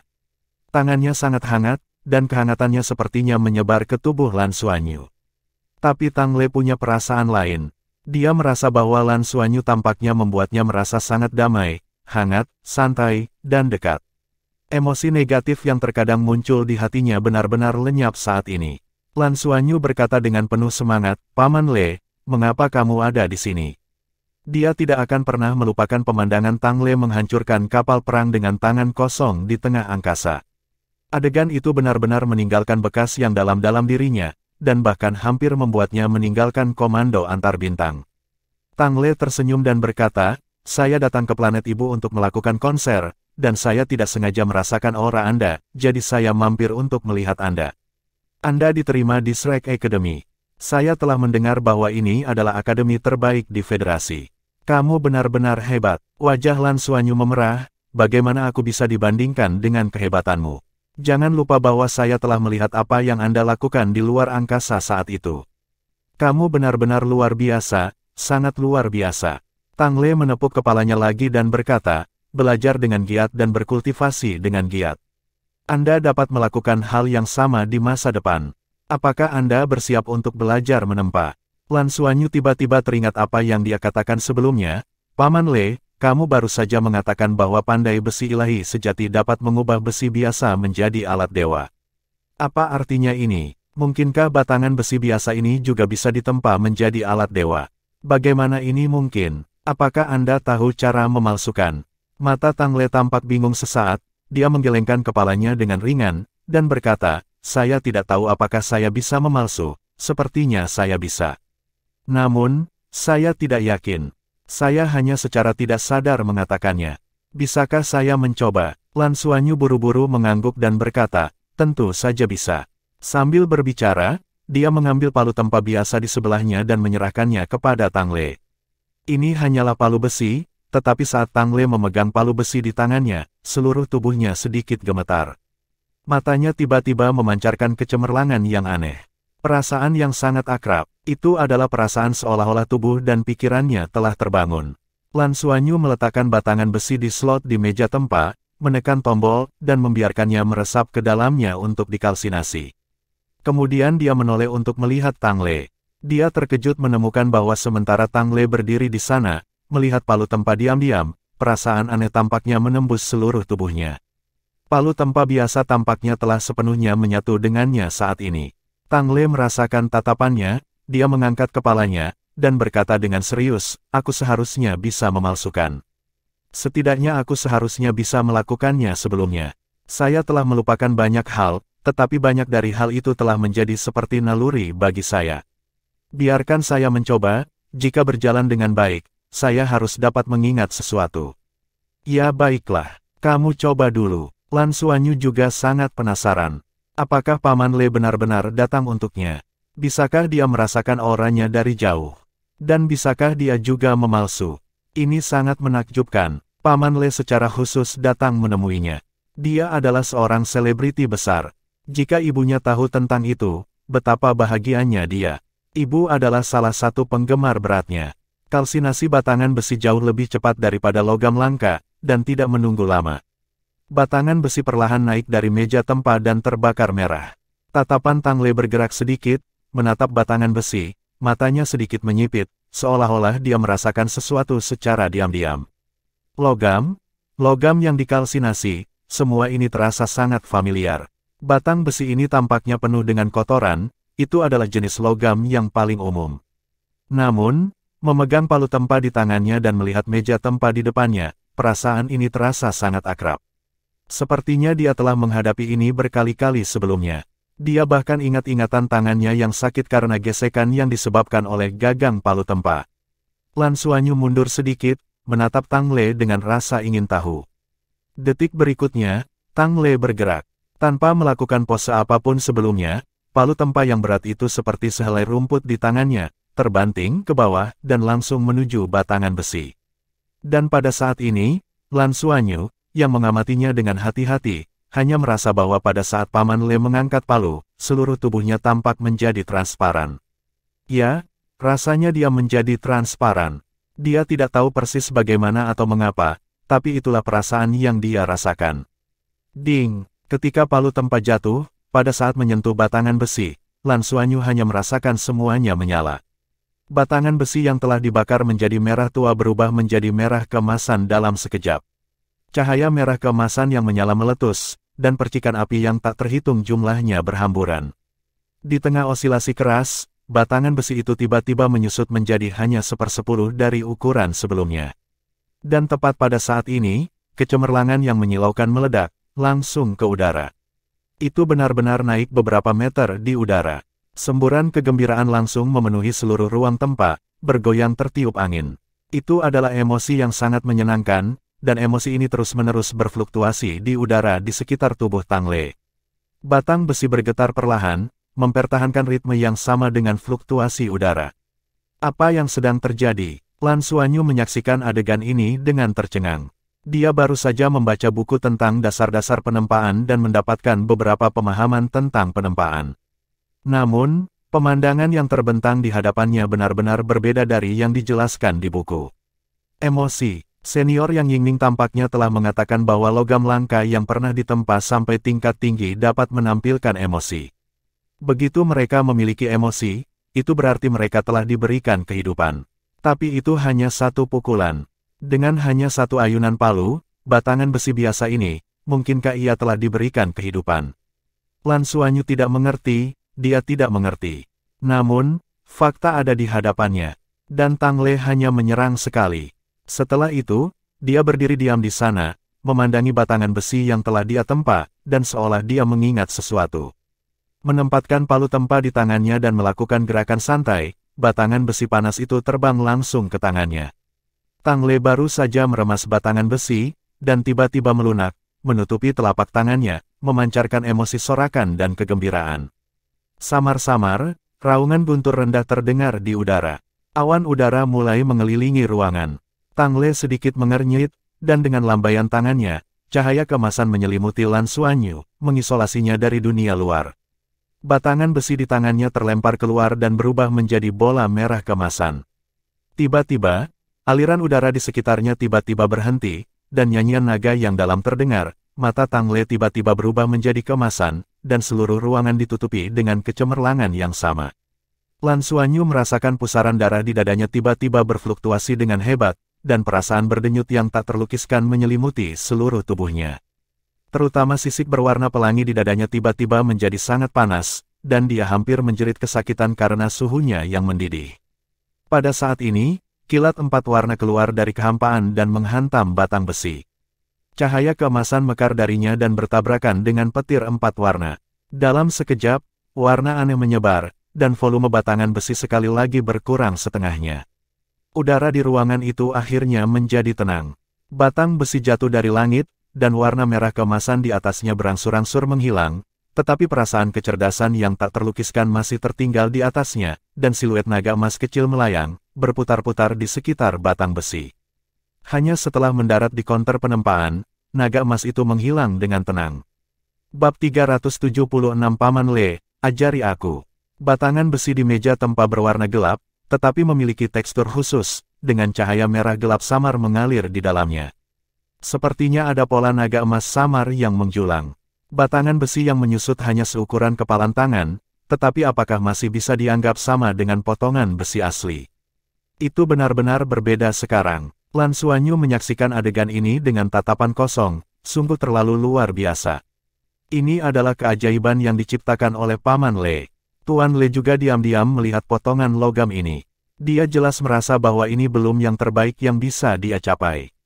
Lagi pula, ini hanyalah sepotong besi biasa, tetapi bahkan dalam keadaan seperti itu, tampaknya di tangannya, bongkahan logam itu telah memasuki keadaan yang aneh. Baginya, palu tempat tidak lebih dari sebuah media. Penempaannya adalah hasil dari perpaduan kekuatannya sendiri, divine sense, dan kemauannya sendiri. Sepertinya itu hanya berlangsung sesaat, tetapi pada saat itu, batangan besi telah mendapatkan kesadaran dan diberikan kehidupan dalam arti yang sebenarnya. Cahaya keemasan ditarik dari tubuh Lan Xuanyu. Dia melihat ke batang besi, dan kemudian ke Tang Le. Paman Le, kamu luar biasa. Meskipun dia masih tidak mengerti arti dari apa yang baru saja dipalsukan Tang Le, itu pasti tidak terlihat seperti bongkahan logam biasa yang dimurnikan. Selain itu, di hati Lan Xuanyu, ada semacam pemujaan buta terhadap Tang Le. Dia bisa menghancurkan kapal perang dengan tangan kosong di tengah angkasa. Kekuatan tempurnya sangat kuat, dan tidak aneh baginya untuk sama kuatnya dalam aspek lain. Tang Le sedikit tersenyum, sepertinya aku ingat beberapa hal. Sejak datang ke Akademi Shrek, ingatan saya telah menunjukkan beberapa tanda pemulihan. Sepertinya semua yang ada di sini tidak asing bagi saya, dan juga terasa sangat intim. Menempa, saya sepertinya bisa, seharusnya tidak apa-apa. Paman Le, bisakah kamu mengajariku? Saya ingin belajar menempa. Lan Xuanyu tampak bersemangat untuk mencoba. Tidak ada keraguan bahwa senior Yang Yingning lebih rendah dari Paman Le. Jika Paman Le mau mengajarinya, itu akan sangat bagus. Tuan Le tersenyum dan mengangguk, dan berkata, baiklah. Lalu aku akan datang mengajarimu setiap hari. Ketika Anda tiba di sini, saya secara alami akan datang kepada Anda. Dia secara alami setuju. Terima kasih Paman, itu luar biasa. Lan Xuanyu melompat kegirangan dan meraih tangan Tang Le dengan senyum bahagia di wajahnya.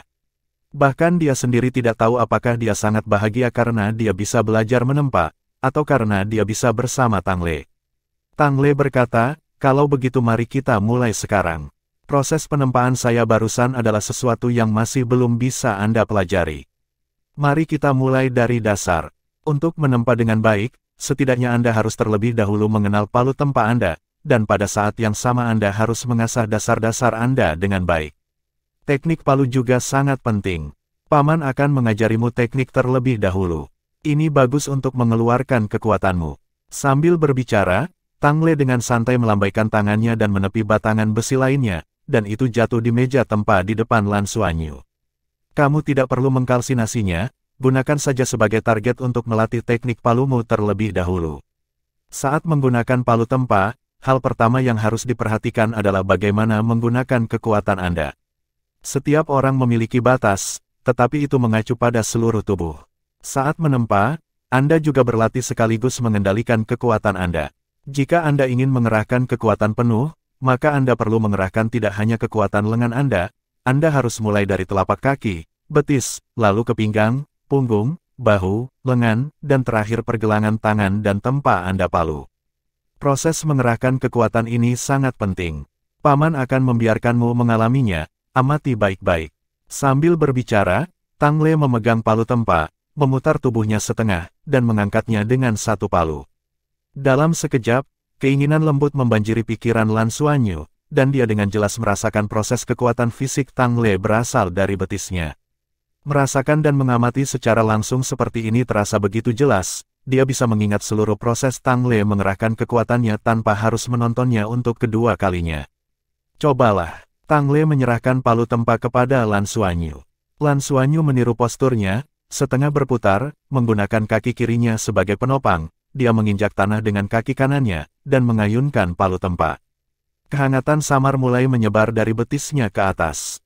Ketika lintasan sirkulasi kekuatannya menyimpang, kehangatan ini secara alami akan membantunya untuk menarik kembali kekuatannya, melakukan serangan dengan sempurna. Suara, dang, meraung. Palu tempa jatuh pada batangan besi dengan suara keras dan kemudian memantul kembali tinggi. Tubuh Lan Xuanyu sudah cukup kuat dibandingkan rekan-rekannya, namun meski begitu, gaya mundurnya masih membuat tangannya sedikit mati rasa. Baru saja, dampaknya terasa begitu hebat. Apakah ini manfaat mengerahkan kekuatan seluruh tubuhnya?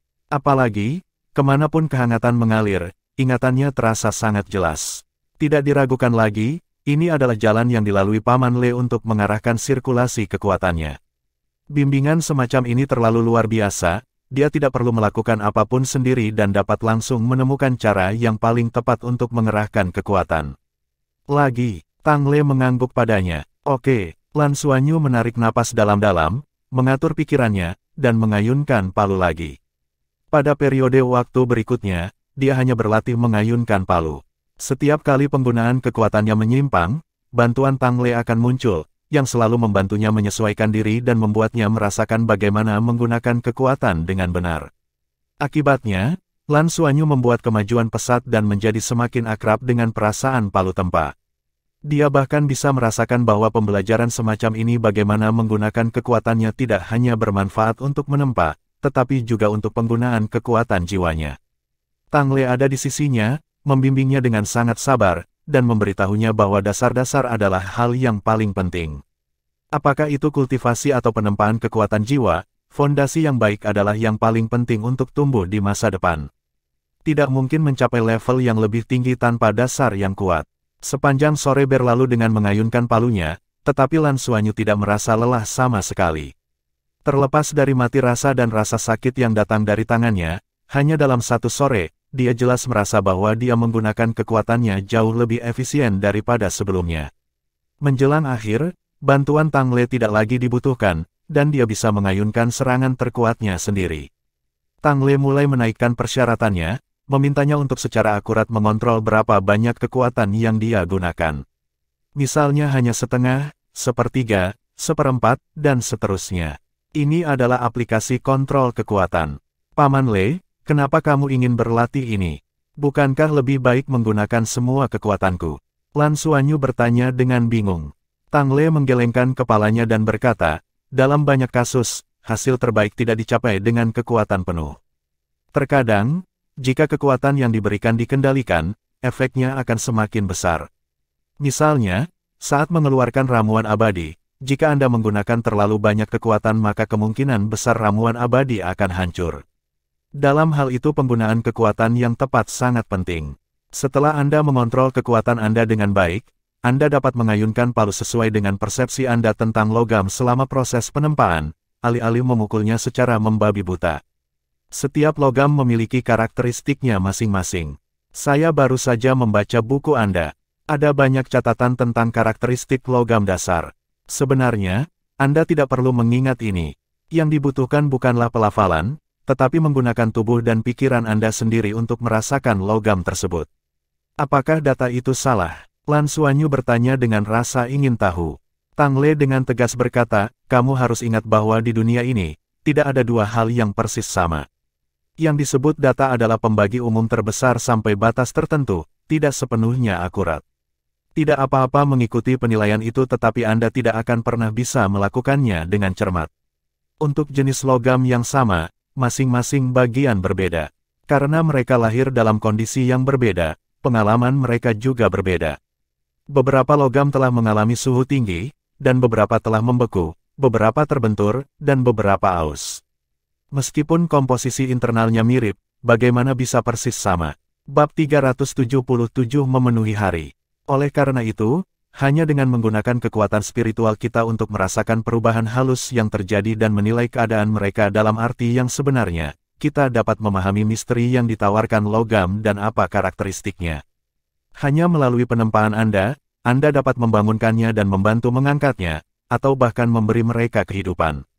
Mendengarkan narasi Tang Le, Lan Xuanyu tiba-tiba merasa tercerahkan. Apa yang dia tidak tahu adalah bahwa teori Tang Le juga ada di Akademi Shrek, atau di dunia pandai besi, tetapi itu adalah pengetahuan yang hanya dipertimbangkan oleh pandai besi peringkat 6 atau lebih. Untuk pandai besi junior, bagaimana mungkin mereka memiliki begitu banyak kekuatan spiritual yang tersisa untuk dirasakan, dan mereka juga tidak memiliki guru yang kuat untuk membimbing mereka. Yang lain tidak mau, tetapi Tang Le melakukannya. Di penghujung sore, Tang Le mengajak Lan Xuanyu menjelajahi struktur internal batangan besi. Batang besi ada di depannya, dan Tang Le berkata dengan sungguh-sungguh, fokuskan pikiran Anda dan konsentrasikan tekad Anda pada batang besi ini. Jangan hanya melihat penampilannya, tetapi juga rasakan perubahannya secara keseluruhan. Meskipun kekuatan spiritualmu tidak cukup kuat, seharusnya bisa merasakan logam seperti batangan besi. Tidak ada yang bisa membantu Anda dalam aspek ini, Anda harus mengandalkan diri sendiri untuk merasakannya. Menurut kata-kata Tang Le, Lan Xuanyu memusatkan pikiran dan perhatiannya, matanya menatap batangan besi, diam-diam merasakan perubahannya. Perubahan dari serangan Tang Le sebelumnya muncul di benaknya. Dia samar-samar bisa menebak alasan di balik penyusutan ajaib itu, mungkin karena membersihkan kotoran di batangan besi. Tidak hanya itu, batangan besi juga mengalami fase pemadatan dan penyempurnaan. Demikianlah perubahan besar yang terjadi sesudahnya. Dalam hal itu mungkin berarti batangan besi memiliki banyak kotoran. Jenis besi biasa ini memiliki energi yang sangat langka, tapi jelas bukan tidak ada. Kekerasan dan kekuatan logam bukanlah fitur uniknya. Perlahan-lahan, Lan Xuanyu tenggelam dalam persepsinya tentang batangan besi, dan selubung batangan besi itu sepertinya terkelupas untuknya lapis demi lapis. Berdiri di samping Lan Xuanyu, Tang Le diam-diam merasakan perubahan yang terjadi setelah kekuatan spiritualnya bersentuhan dengan batangan besi. Wajahnya tidak bisa membantu menunjukkan kelegaan. Bocah ini sangat pintar, dan dia bisa memahami banyak hal sendiri hanya dengan beberapa tip. Meskipun instruksi yang dia berikan sangat efektif, Lan Xuanyu tetap membutuhkan kemampuan untuk memahaminya. Fakta membuktikan bahwa kemampuan pemahaman Lan Xuanyu sangat tinggi, dan apa yang terjadi sore ini pasti merupakan hasil 2 kali lipat dari setengah usaha. Jika Le Qingling ada di sini, dia pasti akan cemburu pada Lan Xuanyu, karena selama sore ini, Tang Le berbicara lebih banyak dari biasanya dalam seminggu. Dan itu untuk Lan Xuanyu saja. Tang Le sama sekali tidak merasa seperti ini. Dia hanya merasa sangat nyaman saat bersama Lan Xuanyu, dan suasana hatinya sangat baik. Hanya sampai merasa sedikit lelah barulah Lan Xuanyu membuka matanya. Bagaimana perasaanmu? Tang Le bertanya. Lan Xuanyu sedikit mengernyit dan berkata, ini sangat kotor, tubuhnya kotor, ada begitu banyak kotoran. Saya merasa sedih untuk itu. Paman Le, proses penempaan juga untuk membuatnya bersihkan. Logam langka itu berharga karena lebih bersih dan memiliki karakteristiknya sendiri, bukan? Tang Le tersenyum dan berkata, ya, interaksi pertama Anda sangat jelas. Anda tidak mengambil jalan memutar. Jika Anda merasa terlalu lelah, istirahatlah dan jangan berlebihan. Anda akan melanjutkan lagi besok. Yang harus Anda lakukan sekarang adalah setiap interaksi harus berbeda dari yang sebelumnya setiap hari. Pasti terasa lebih jelas dari sebelumnya. Dengan cara ini, Anda akhirnya akan mencapai tujuan. Saya mengerti. Tang Le berkata, sudah larut, kamu harus pergi makan malam. Datang lagi besok. Lan Xuanyu membuka matanya yang besar sedikit lelah, tetapi juga penuh kegembiraan. Paman Le, kamu harus datang besok. Melihat kerinduan di matanya, Tang Le mengangguk, aku akan datang. Saya kebetulan sedang berlibur selama periode waktu ini. Aku akan menggunakannya untuk menemanimu. Lan Xuanyu berkata, apakah saya perlu bersujud kepada Anda sebagai seorang guru? Tang Le menggelengkan kepalanya, tidak perlu. Bukankah kau teman kecilku? Tidak perlu mengakui saya sebagai guru Anda. Oke, aku pergi sekarang. Sebelum pergi, dia tidak bisa membantu tetapi datang ke Lan Xuanyu lagi dan menepuk kepalanya. Lalu bayangannya kabur, berubah menjadi cahaya keemasan dan menghilang tanpa suara. Tampaknya dinding besi yang diperkuat dari ruang tempat tidak bisa menghalanginya sama sekali. Melihat kemana dia pergi, Lan Xuanyu tidak bisa menahan perasaan sedikit iri. Kapan dia bisa menjadi sekuat Paman Le? Dan Paman Le juga terlihat sangat keren. Kembali ke asrama, makan dan kemudian bermeditasi. Merefleksikan apa yang dia pelajari sore ini. Lan Xuanyu tiba-tiba merasa hidupnya begitu memuaskan. Benar saja, seperti yang dia pikirkan, Qian Lei tidak datang ke kelas pagi berikutnya. Dia minum terlalu banyak air dari Danau Dewa Laut, dan dia sangat membutuhkan waktu untuk mencerna dan menyerapnya. Lan Xuanyu memanggilnya, dan Qian Lei memberitahunya bahwa dia baik-baik saja, bahwa dia hanya perlu lebih banyak waktu untuk mencerna. Fatih Jin baik-baik saja, dia sepertinya tertidur. Setelah meminum banyak air Danau Dewa Laut, Fatih Jin tidak lagi menghisap vitalitasnya, yang merupakan hal yang baik. Setiap orang menjadi sangat sibuk dengan berkultivasi dan meningkatkan diri mereka sendiri. Pengajaran akademis Rek yang tampaknya longgar sebenarnya membuat setiap siswa merasa terdesak. Hal yang sama berlaku untuk Lan Xuanyu. Dia pergi ke kelas di pagi hari. Pada sore hari, dia kemudian akan belajar selama 2 jam mengemudikan pesawat tempur antar bintang dengan Tang Zhenhua, dan kemudian pergi ke asosiasi pandai besi. Dia tidak tahu di mana Tuan Le biasanya, tetapi setiap kali dia datang ke ruang tempat, setelah beberapa saat, Tang Le pasti akan muncul. Tang Le tidak memintanya untuk menemukan logam langka, dia hanya menggunakan batangan besi yang paling umum untuk mengajar. Mengajarinya teknik palu, metode mengerahkan kekuatan seseorang, dan metode penginderaan logam.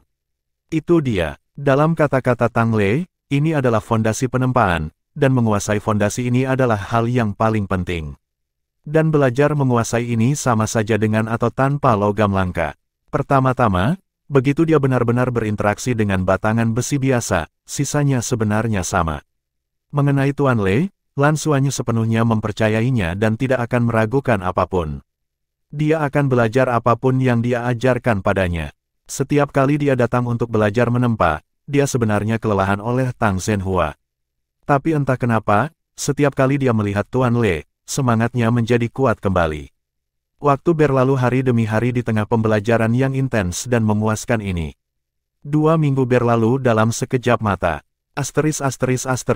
Tang Le, jika kamu tidak kembali maka aku akan menghentikan semuanya. Apakah ada orang seperti Anda? Anda bilang ingin keluar dan bersantai selama 3 hari, dan bahkan setelah 2 minggu Anda masih belum kembali. Apakah Anda tahu berapa banyak janji yang saya tunda untuk Anda? Berapa banyak yang kita bayarkan sebagai kompensasi? Aku sudah selesai dengan itu, aku tidak bisa membantumu lagi. Saya akan mengundurkan diri. Dari raungan yang datang dari perangkat, Tang Le bisa mendengar betapa marahnya Le Qingling saat ini. Dalam hal ini, dia juga sangat tidak berdaya. Ya, dia benar-benar hanya bermaksud untuk beristirahat selama beberapa hari, mengunjungi Lan Xuanyu dan kemudian pergi. Tetapi siapa yang mengira bahwa dia kebetulan bertemu Lan Xuanyu pada saat dia mulai berlatih menempa, dan kemudian dia tinggal, dan proses mengajar Lan Xuanyu membuatnya sangat bahagia. Hari-hari ini, tidak hanya Lan Xuanyu membaik, semangatnya sendiri juga tidak pernah dalam kondisi yang lebih baik dari sekarang. Dia bahkan bisa merasakan sesuatu di tubuhnya telah menjadi stabil. Oke, jangan membuat keributan, aku akan kembali, Tang Le berkata tanpa daya.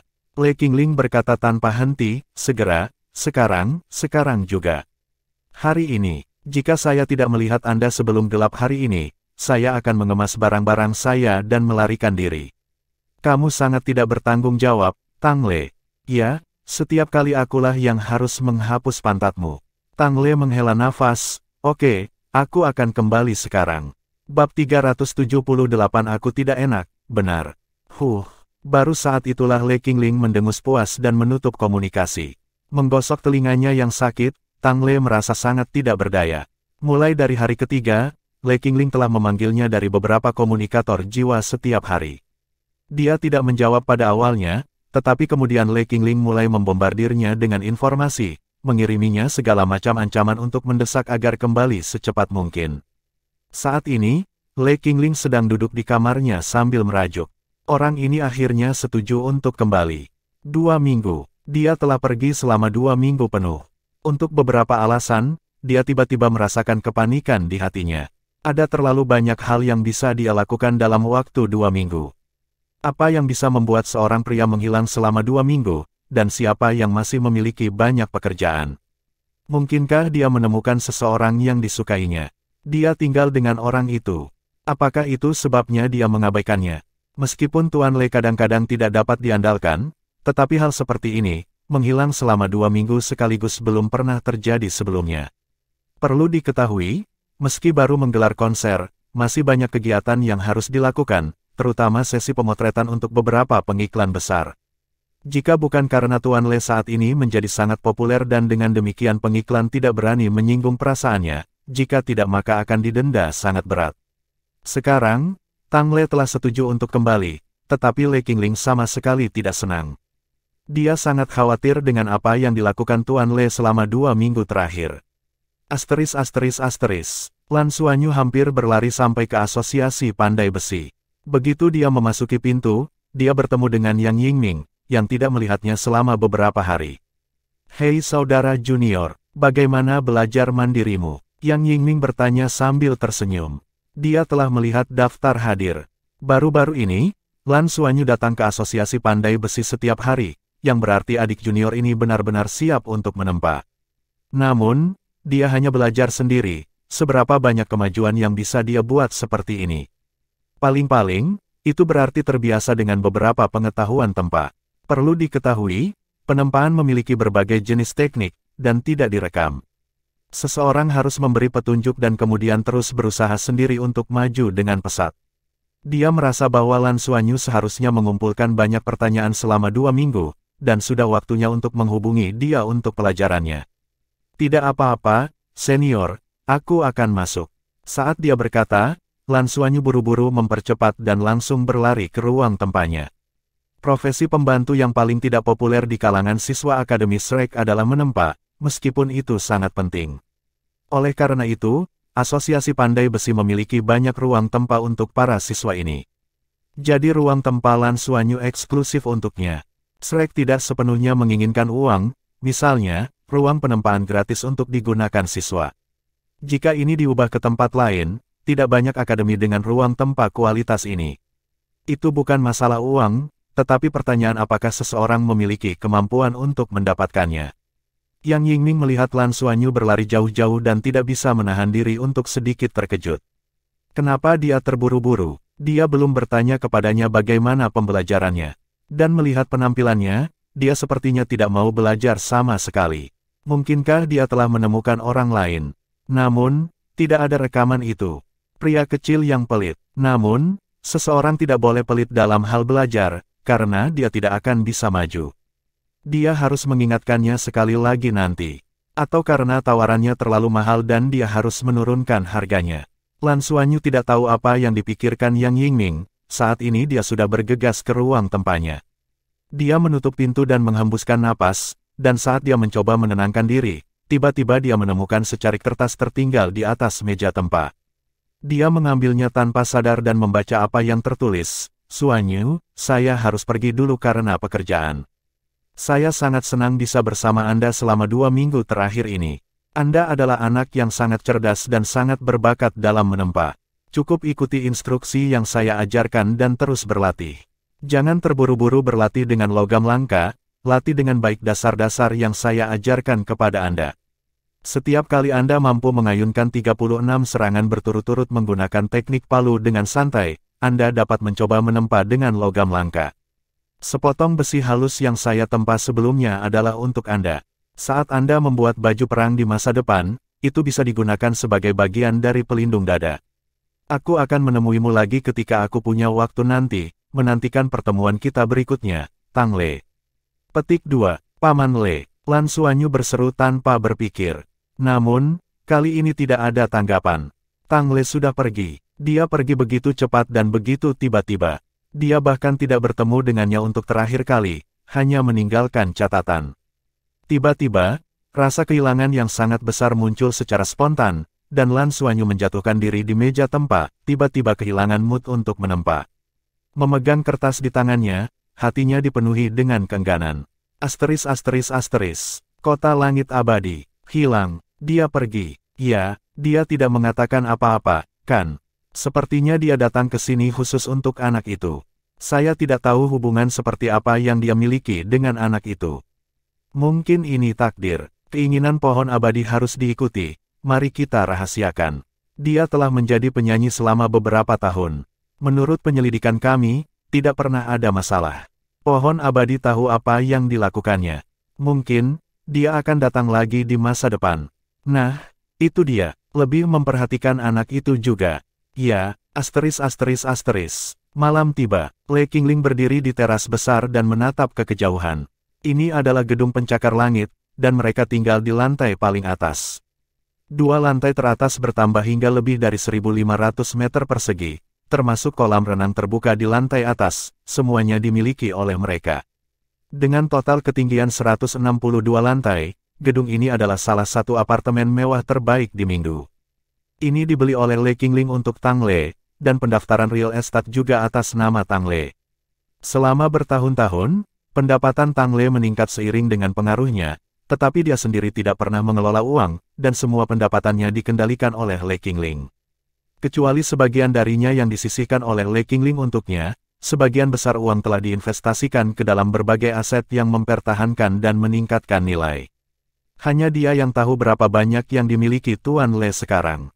Di kota seperti Mingdu, di mana pemerintah federal berada, nilai real estate selalu sangat stabil. Rumah ini saja bernilai lebih dari 50 juta koin federal. Dan nilainya terus meningkat setiap tahun.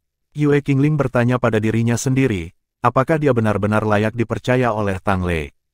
Selama bertahun-tahun, dia tidak mengambil banyak uang Tang Le kecuali gaji manajernya, dan dia melakukan yang terbaik untuk membantunya berinvestasi dan mengatur asetnya. Dan dia menemukan bahwa dia sangat suka melakukan hal-hal ini, dan sering memeriksa daftar aset Tang Le sudah menjadi salah satu momen paling membahagiakannya. Mungkin inilah yang disebut mentalitas istri Tuan Tanah. Namun, kali ini Tang Le telah pergi selama 2 minggu penuh. Dia jelas sedang tidak ingin menghitung aset-aset itu. Orang ini, apakah dia benar-benar melihat seseorang di luar? Jika itu masalahnya, bukankah semua yang dia lakukan untuk orang lain? Ketika saatnya tiba dan dia harus menyerahkannya kepada orang lain, apakah dia akan merasa tidak nyaman? Tidak, dia tidak akan merasa tidak nyaman. Hanya kesakitan. Oh, hatinya akan sangat sakit.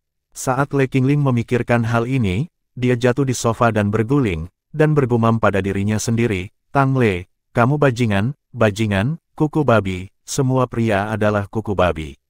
Aku tidak enak, kan? Tang Le berkata dengan agak tak berdaya.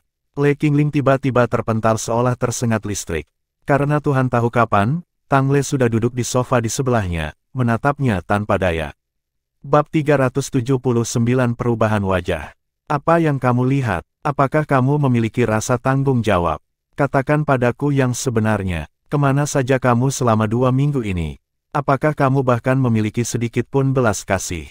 Aku bekerja mati-matian setiap hari untukmu, dan kamu pergi seperti ini setelah melemparkan semuanya padaku, dan kau bahkan tidak menjawab teleponku. Apakah kamu kesal padaku? Kalau kamu, aku pergi saja. Apakah kamu senang dengan aku berhenti? Semoga berhasil menemukan orang lain. Setelah mengatakan itu, Le Qingling yang marah berdiri, berbalik dan berjalan keluar.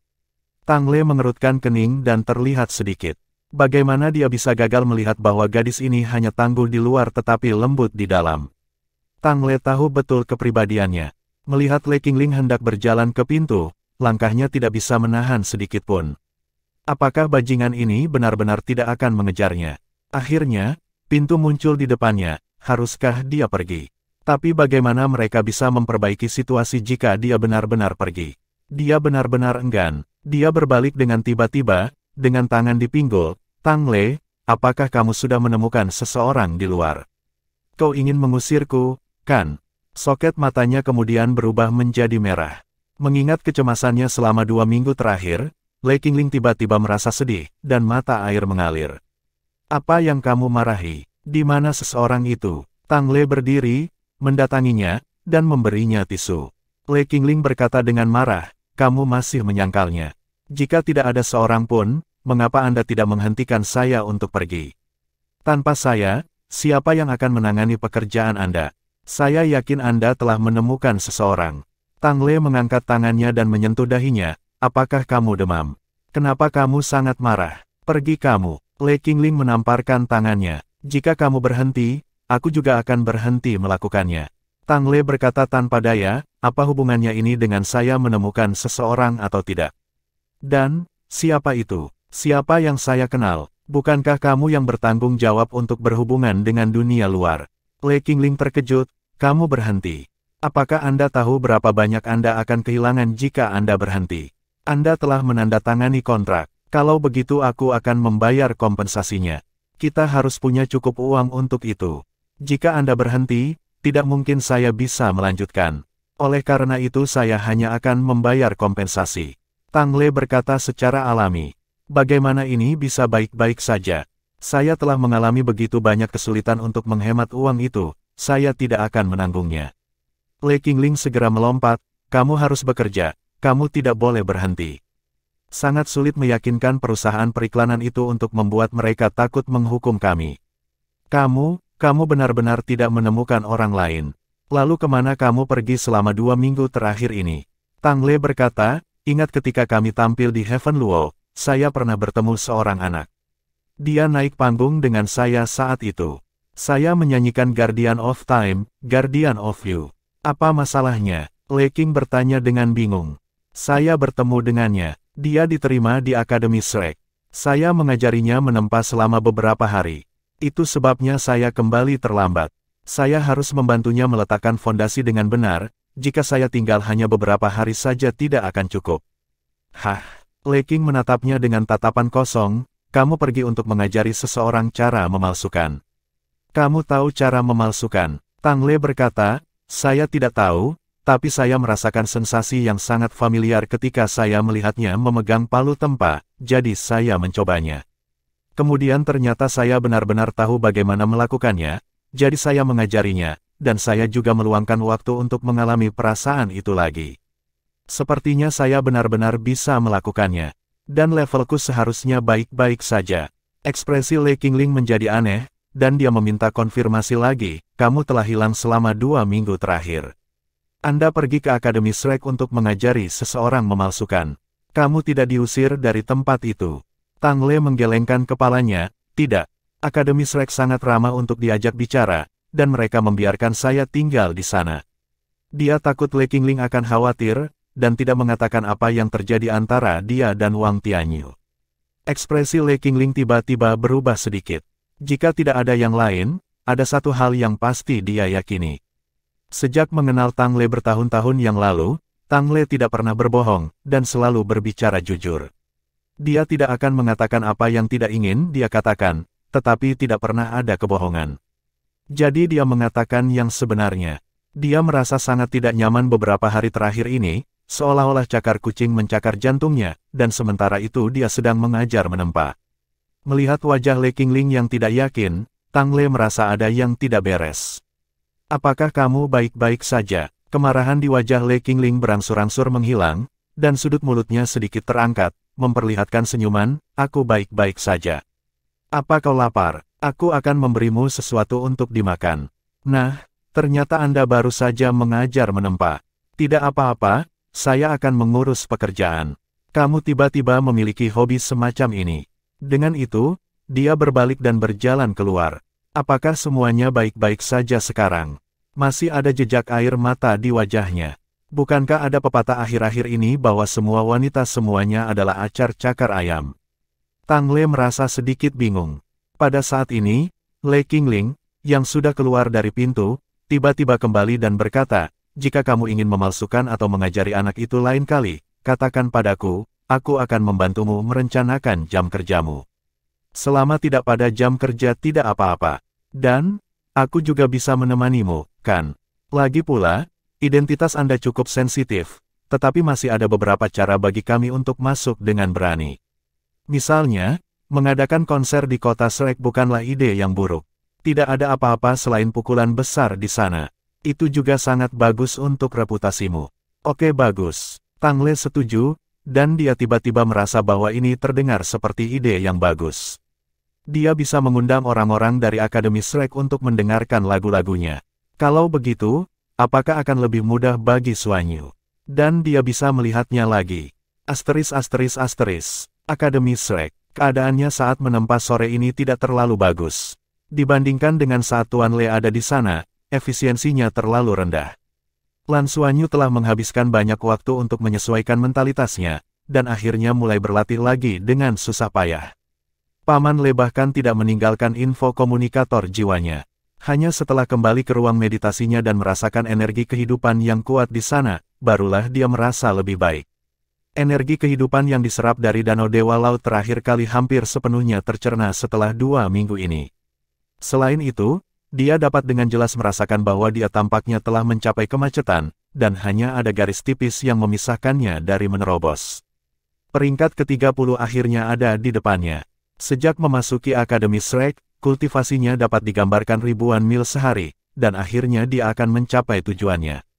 Memikirkan hal ini, suasana hati Lan Xuanyu membaik secara alami. Setelah menembus peringkat ke-30, itu akan menjadi dunia baru. Sekarang dia tidak lagi terancam oleh kekuatan garis keturunannya, terobosannya tidak lagi berbahaya. Hanya saja setiap kali dia ingin menerobos, mengapa saya masih merasa agak sulit? Tampaknya ada penghalang di peringkat 30, yang sangat kokoh. Senyum tipis muncul di wajahnya, dia akan mencoba lagi hari ini. Berfokus, dia membuat kekuatan jiwanya beredar ke seluruh tubuhnya sesuai dengan jalur misterius Heaven Skill. Kekuatan jiwa yang lembut mengalir seperti biasa di sepanjang garis meridiannya. Pada saat yang sama, Lan Xuanyu mengerahkan kekuatan garis keturunannya untuk merangsang energi hidupnya, secara bertahap mengubahnya menjadi kekuatan jiwa, sehingga kekuatan jiwanya menjadi lebih melimpah. 2 minggu terakhir ini, dia bisa merasakan bahwa kekuatan fisiknya meningkat sangat pesat melalui pelatihan penempaannya. Tentu saja, ini bukan hanya dari mengayunkan palu, tetapi dari nutrisi garis keturunannya ke tubuhnya. Kulitnya menjadi lebih jernih dari sebelumnya, dan sangat tangguh. Seluruh tubuhnya tumbuh dengan cepat di bawah makanan dari garis keturunannya. Ini juga salah satu alasan mengapa Tang Le mengatakan dia telah membuat kemajuan besar. Dia juga merasa bahwa manfaat penempaan menjadi semakin jelas, kebugaran fisiknya meningkat, begitu pula kekuatannya. Tapi dia harus memulai dari awal untuk membiasakan diri mengendalikan kekuatannya. Mempelajari cara mengendalikan kekuatan seseorang melalui penempaan tidak diragukan lagi merupakan cara terbaik untuk melakukannya. Hanya dalam 2 minggu yang singkat, dia menjadi semakin terbiasa dengan kekuatan barunya, dan penggunaannya menjadi semakin sempurna. Meskipun kemajuan semacam ini tidak meledak seperti kebangkitan kedua Martial Soul, itu sangat komprehensif. Lan Xuanyu sendiri dapat merasakan bahwa kekuatannya secara keseluruhan meningkat pada tingkat yang sangat stabil. Jika dia masih belum bisa menembus ke peringkat 30, maka sudah saatnya dia harus pergi ke Danau Dewa Laut untuk berkultivasi lagi. Meski sangat mahal, selama dia melakukannya sekali lagi, dia yakin dia akan mampu menembus peringkat 30 ke atas. Bab 380 Xuanyu 3 Cincin. Baru-baru ini, dia menerima pendapatan dari barang yang dia keluarkan di pusat pertukaran di masa lalu, ditambah tabungan sebelumnya dan koin federal yang dibawa oleh penjualan koin emas penyimpanan Qianlei. Secara keseluruhan, penghematan kelompok kecil mereka cukup bagus. Fatih Jin belum sadar sejak tertidur setelah minum terakhir kali, dan Qianlei tidak bisa memanggilnya. Tapi setidaknya itu tidak lagi menyedot vitalitasnya, yang bukan merupakan hal yang buruk. Qianlei selalu linglung karena pelatihannya untuk memperkuat kekuatan spiritualnya dengan Ying Lohong setiap hari. Namun, Lan Xuanyu dapat dengan jelas merasakan kecepatan peningkatan kekuatan spiritualnya. Sekarang kekuatan spiritual Qianlei tampaknya telah melampaui miliknya. Pelatihan Liu Feng juga sangat sulit. Mereka hanya bisa melihatnya di pagi hari setiap hari, dan kemudian dia akan menghilang tanpa meninggalkan jejak di sore hari. Dia tidak rileks sedikit pun setelah kebangkitan kedua martial soul-nya. Sebaliknya, dia berpikir bahwa ini adalah kesempatan sekali seumur hidup, dia harus memastikan untuk tidak menyia-nyiakannya. Kekhawatiran Xiaoqi secara alami menghilang, dan dia juga sangat berbakti untuk mengasuhnya. Sekalipun ada lebih dari 30 siswa dalam satu kelas, nyatanya siswa tersebut jarang berkomunikasi satu sama lain, dan setiap orang memiliki jalurnya masing-masing. Selain itu, sebagai siswa Akademi Shrek, mereka memiliki banyak hal untuk dipelajari. Lan Xuanyu bahkan mendengar bahwa beberapa siswa di kelas sudah mulai membuat battle armor. Meskipun tingkat keberhasilannya tidak tinggi, mereka mengumpulkan pengalaman. Kekuatan jiwa di tubuhnya berangsur-angsur menjadi semakin penuh, tetapi ketika dia mencapai kemacetan itu, kekuatan jiwanya yang padat akan selalu didorong mundur, tidak dapat menembus dalam satu gerakan. Meridian Lan Xuanyu jelas telah mencapai batasnya, tetapi untuk beberapa alasan, masih ada sesuatu yang kurang setiap kali dia mencoba menerobos penghalang itu. Dia merasa kekuatan jiwa di tubuhnya tidak bisa lagi meningkat. Energi kehidupan hampir tidak bisa berubah menjadi kekuatan jiwa sekarang, karena tidak ada ruang penyimpanan yang cukup. Kekuatan jiwa ekstra kemudian akan berubah menjadi energi kehidupan dengan sendirinya. Dia sepertinya telah memasuki jalan buntu. Ini bukan keinginan Lan Xuanyu, dan jika terlalu banyak waktu berlalu, bukankah tidak mungkin baginya untuk menerobos? Apa yang harus saya lakukan? Metode apa yang dapat saya gunakan untuk meruntuhkan penghalang itu dan memungkinkan saya melangkah ke dunia berikutnya? Kekuatan jiwa tidak baik, kekuatan garis keturunan juga tidak. Tunggu, kekuatan garis keturunan. Tiba-tiba, sebuah ide muncul di benak Lan Xuanyu. Sejak pertama kali skala naga muncul, memungkinkan dia untuk menggunakan transformasi Dewa Naga untuk memanggil abis-abis Halberd Surgawi, dia tidak pernah menggunakan transformasi Dewa Naga lagi. Karena menggunakannya sekali hampir menghabiskan semua kekuatan garis keturunannya. Kemudian perlu waktu lama untuk pulih atau melakukan perjalanan ke Danau Dewa Laut untuk menyerap energi kehidupan. Tanpa kekuatan garis keturunan, dia tidak bisa melembabkan tubuhnya dan terus tumbuh lebih kuat. Jadi dalam 2 minggu terakhir, dia tidak mencobanya lagi. Tapi sekarang energi kehidupan yang dia serap sebelumnya hampir sepenuhnya dicerna, dia bisa mencoba menggunakan transformasi Dewa Naga sebelum pergi ke Danau Dewa Laut. Jadi, dapatkah transformasi Dewa Naga membantunya dalam kultivasinya, dan bahkan membantunya menembus kemacetan? Lagi pula, jika dia tidak bisa membuat terobosan sekarang, dia harus mempersiapkan perjalanan ke Danau Dewa Laut. Jadi mengapa tidak mencobanya sekarang? Memikirkan hal ini, jantung Lan Xuanyu segera mulai berdebar kencang. Perubahan yang terjadi dari transformasi Dewa Naga terakhir kali telah meninggalkan kesan yang sangat mendalam padanya. Pada saat itu, seluruh orangnya telah memasuki keadaan yang mirip dengan evolusi, dan dapat merasakan kekuatan yang luar biasa mengalir ke dalam tubuhnya. Jadi, bisakah dia menggunakan kekuatan itu untuk melakukan terobosan? Secara teori, seharusnya bisa kan? Tidak lagi ragu-ragu, Lan Xuanyu menarik napas dalam-dalam, menyesuaikan keadaan pikirannya terlebih dahulu, lalu mengarahkan kekuatan spiritualnya ke skala berwarna pelangi di dadanya. Begitu kekuatan spiritualnya menembus ke dalam timbangan, rasa amarah dan dingin yang tak terlukiskan tiba-tiba membanjiri lautan spiritualnya. Dengan skala di dada Lan Xuanyu sebagai pusatnya, sinar cahaya 7 warna mekar keluar, langsung menutupi seluruh tubuhnya. Pusaran emas dan perak di tubuhnya juga diwarnai 7 warna dalam sekejap. Lan Xuanyu dapat dengan jelas merasakan bahwa energi kehidupan di ruang meditasi dengan panik berkumpul di tubuhnya dan diserap dengan gila-gilaan. Dan itu diubah dengan kecepatan yang mencengangkan. Tubuhnya perlahan melayang dari tanah, matanya membeku. Dia tidak bisa melihat itu pada saat ini, tetapi di kedalaman matanya ada sinar cahaya 7 warna beriak. Ketika perubahan ini terjadi terakhir kali, di saat berikutnya Heavenly Secret Splitting Abyss Halberd ditarik keluar. Itu sama kali ini, Heavenly Secret Splitting Abyss Halberd di ibu jarinya dengan cepat berdenyut. Lan Xuanyu buru-buru mengendalikan pikirannya, mencegah kekuatan yang dihasilkan oleh transformasi Dewa Naga mengalir ke Abyss Halberd pembelah suci surgawi. Pada saat yang sama dia dengan cepat mengintrospeksi dirinya sendiri. Dia menemukan bahwa di kulitnya saat ini ada lingkaran cahaya 7 warna, dan sisik di dadanya lebih menyilaukan dari sebelumnya. Namun jumlah sisiknya tidak bertambah, tidak ada sisik lain yang menutupi tubuhnya. Kekuatan garis keturunan di tubuhnya tampaknya telah sepenuhnya menyatu dengan kekuatan jiwanya, dan bersama dengan cahaya berwarna pelangi yang dipancarkan dari dadanya, rasa kekuatan yang kuat menyebar ke seluruh tubuhnya. Dia harus memaksakan dirinya untuk tidak melampiaskan kekuatan ini. Saat introspeksi dirinya, Lan Xuanyu menemukan bahwa pusaran darah di dadanya juga telah menjadi berwarna pelangi, dan bahkan bagian dalam tubuhnya tampak seperti dunia berwarna pelangi. Dia tiba-tiba berteriak, "Hancurkan!" Tiba-tiba, energi berwarna pelangi yang menyatu mengalir sesuai dengan jalur kultivasi keterampilan surga misterius. Energi berwarna pelangi mengalir, dan penghalang yang sebelumnya sangat kuat tiba-tiba bergetar, dan aura tajam muncul atas kehendak pikiran Lan Xuanyu. Sebuah cik terdengar, seolah-olah ada sesuatu yang pecah pada saat ini.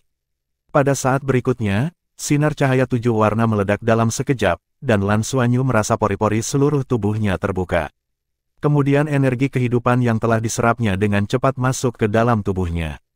Dia tidak dapat melihat bahwa pada saat ini, di luar ruang meditasinya, ada pusaran air berwarna hijau pucat, yang merupakan fenomena yang disebabkan oleh energi kehidupan sekitar yang dengan cepat menyatu ke arahnya. Terobosan, Lan Xuanyu merasa sangat gembira, dan tanpa ragu, dia memacu energi berwarna pelangi untuk bersirkulasi ke seluruh tubuhnya, dan pada saat yang sama, dia dengan penuh perhatian merasakan perubahan yang terjadi pada energi itu. Tiba-tiba, dia menemukan bahwa saat dia mendorong energi berwarna pelangi ini untuk berputar, masa cahaya berwarna pelangi di inti pusaran garis darah di dadanya tampak semakin besar. Tidak seperti terakhir kali, dia menggunakan Heavenly Secret Splitting Abyss Halberd dan langsung menggunakan semua energi berwarna pelangi ini. Tapi kali ini, energi berwarna pelangi terakumulasi. Selama proses akumulasi, garis keturunan dan kekuatan jiwanya benar-benar menyatu. Kecepatan sirkulasinya beberapa kali lebih cepat dari biasanya. Apalagi setelah menerobos, setidaknya 3 kali lipat dari sebelumnya. Energi berwarna pelangi membuat seluruh tubuhnya terlihat transparan, dan menyehatkan tubuhnya lebih dari biasanya. Proses ini berlangsung sekitar 5 menit sebelum energi berwarna pelangi berangsur-angsur melemah, dan akhirnya kembali ke pusaran garis keturunannya dan menyatu di intinya. Dengan inti berwarna pelangi sebagai pusatnya, ada beberapa kekuatan garis keturunan emas dan perak yang mengambang, meskipun lebih dari 90% telah dikonsumsi. Itu tidak terlihat sebersih terakhir kali. Lebih penting lagi, karena efek transformasi Dewa Naga memudar, kekuatan jiwa Lan Xuanyu melonjak, meledak seperti geyser sebelum secara bertahap menjadi stabil. 3 cincin. Ya, sejak saat ini, Lan Xuanyu telah memasuki dunia 3 cincin. Dia merasa seolah-olah dia dilahirkan kembali. Dia tidak tahu apakah orang lain juga akan mengalami perubahan sebesar itu setelah menerobos. Tetapi dia melakukannya, dan sekarang dia merasa tubuhnya tampaknya telah berubah secara kualitatif. Nyanyian naga panjang terdengar terus-menerus dari tubuhnya, dan seluruh tubuhnya berangsur-angsur membaik tanpa terasa. Sesuatu sepertinya terbangun di dalam tubuhnya. Begitu dia menginginkannya, 3 cincin jiwa bangkit dari kakinya satu demi satu, dan seperti yang paling dia harapkan, ketiga cincin jiwa itu semuanya berwarna ungu. Ungu, 1000 tahun. Cincin jiwa 3000 tahun.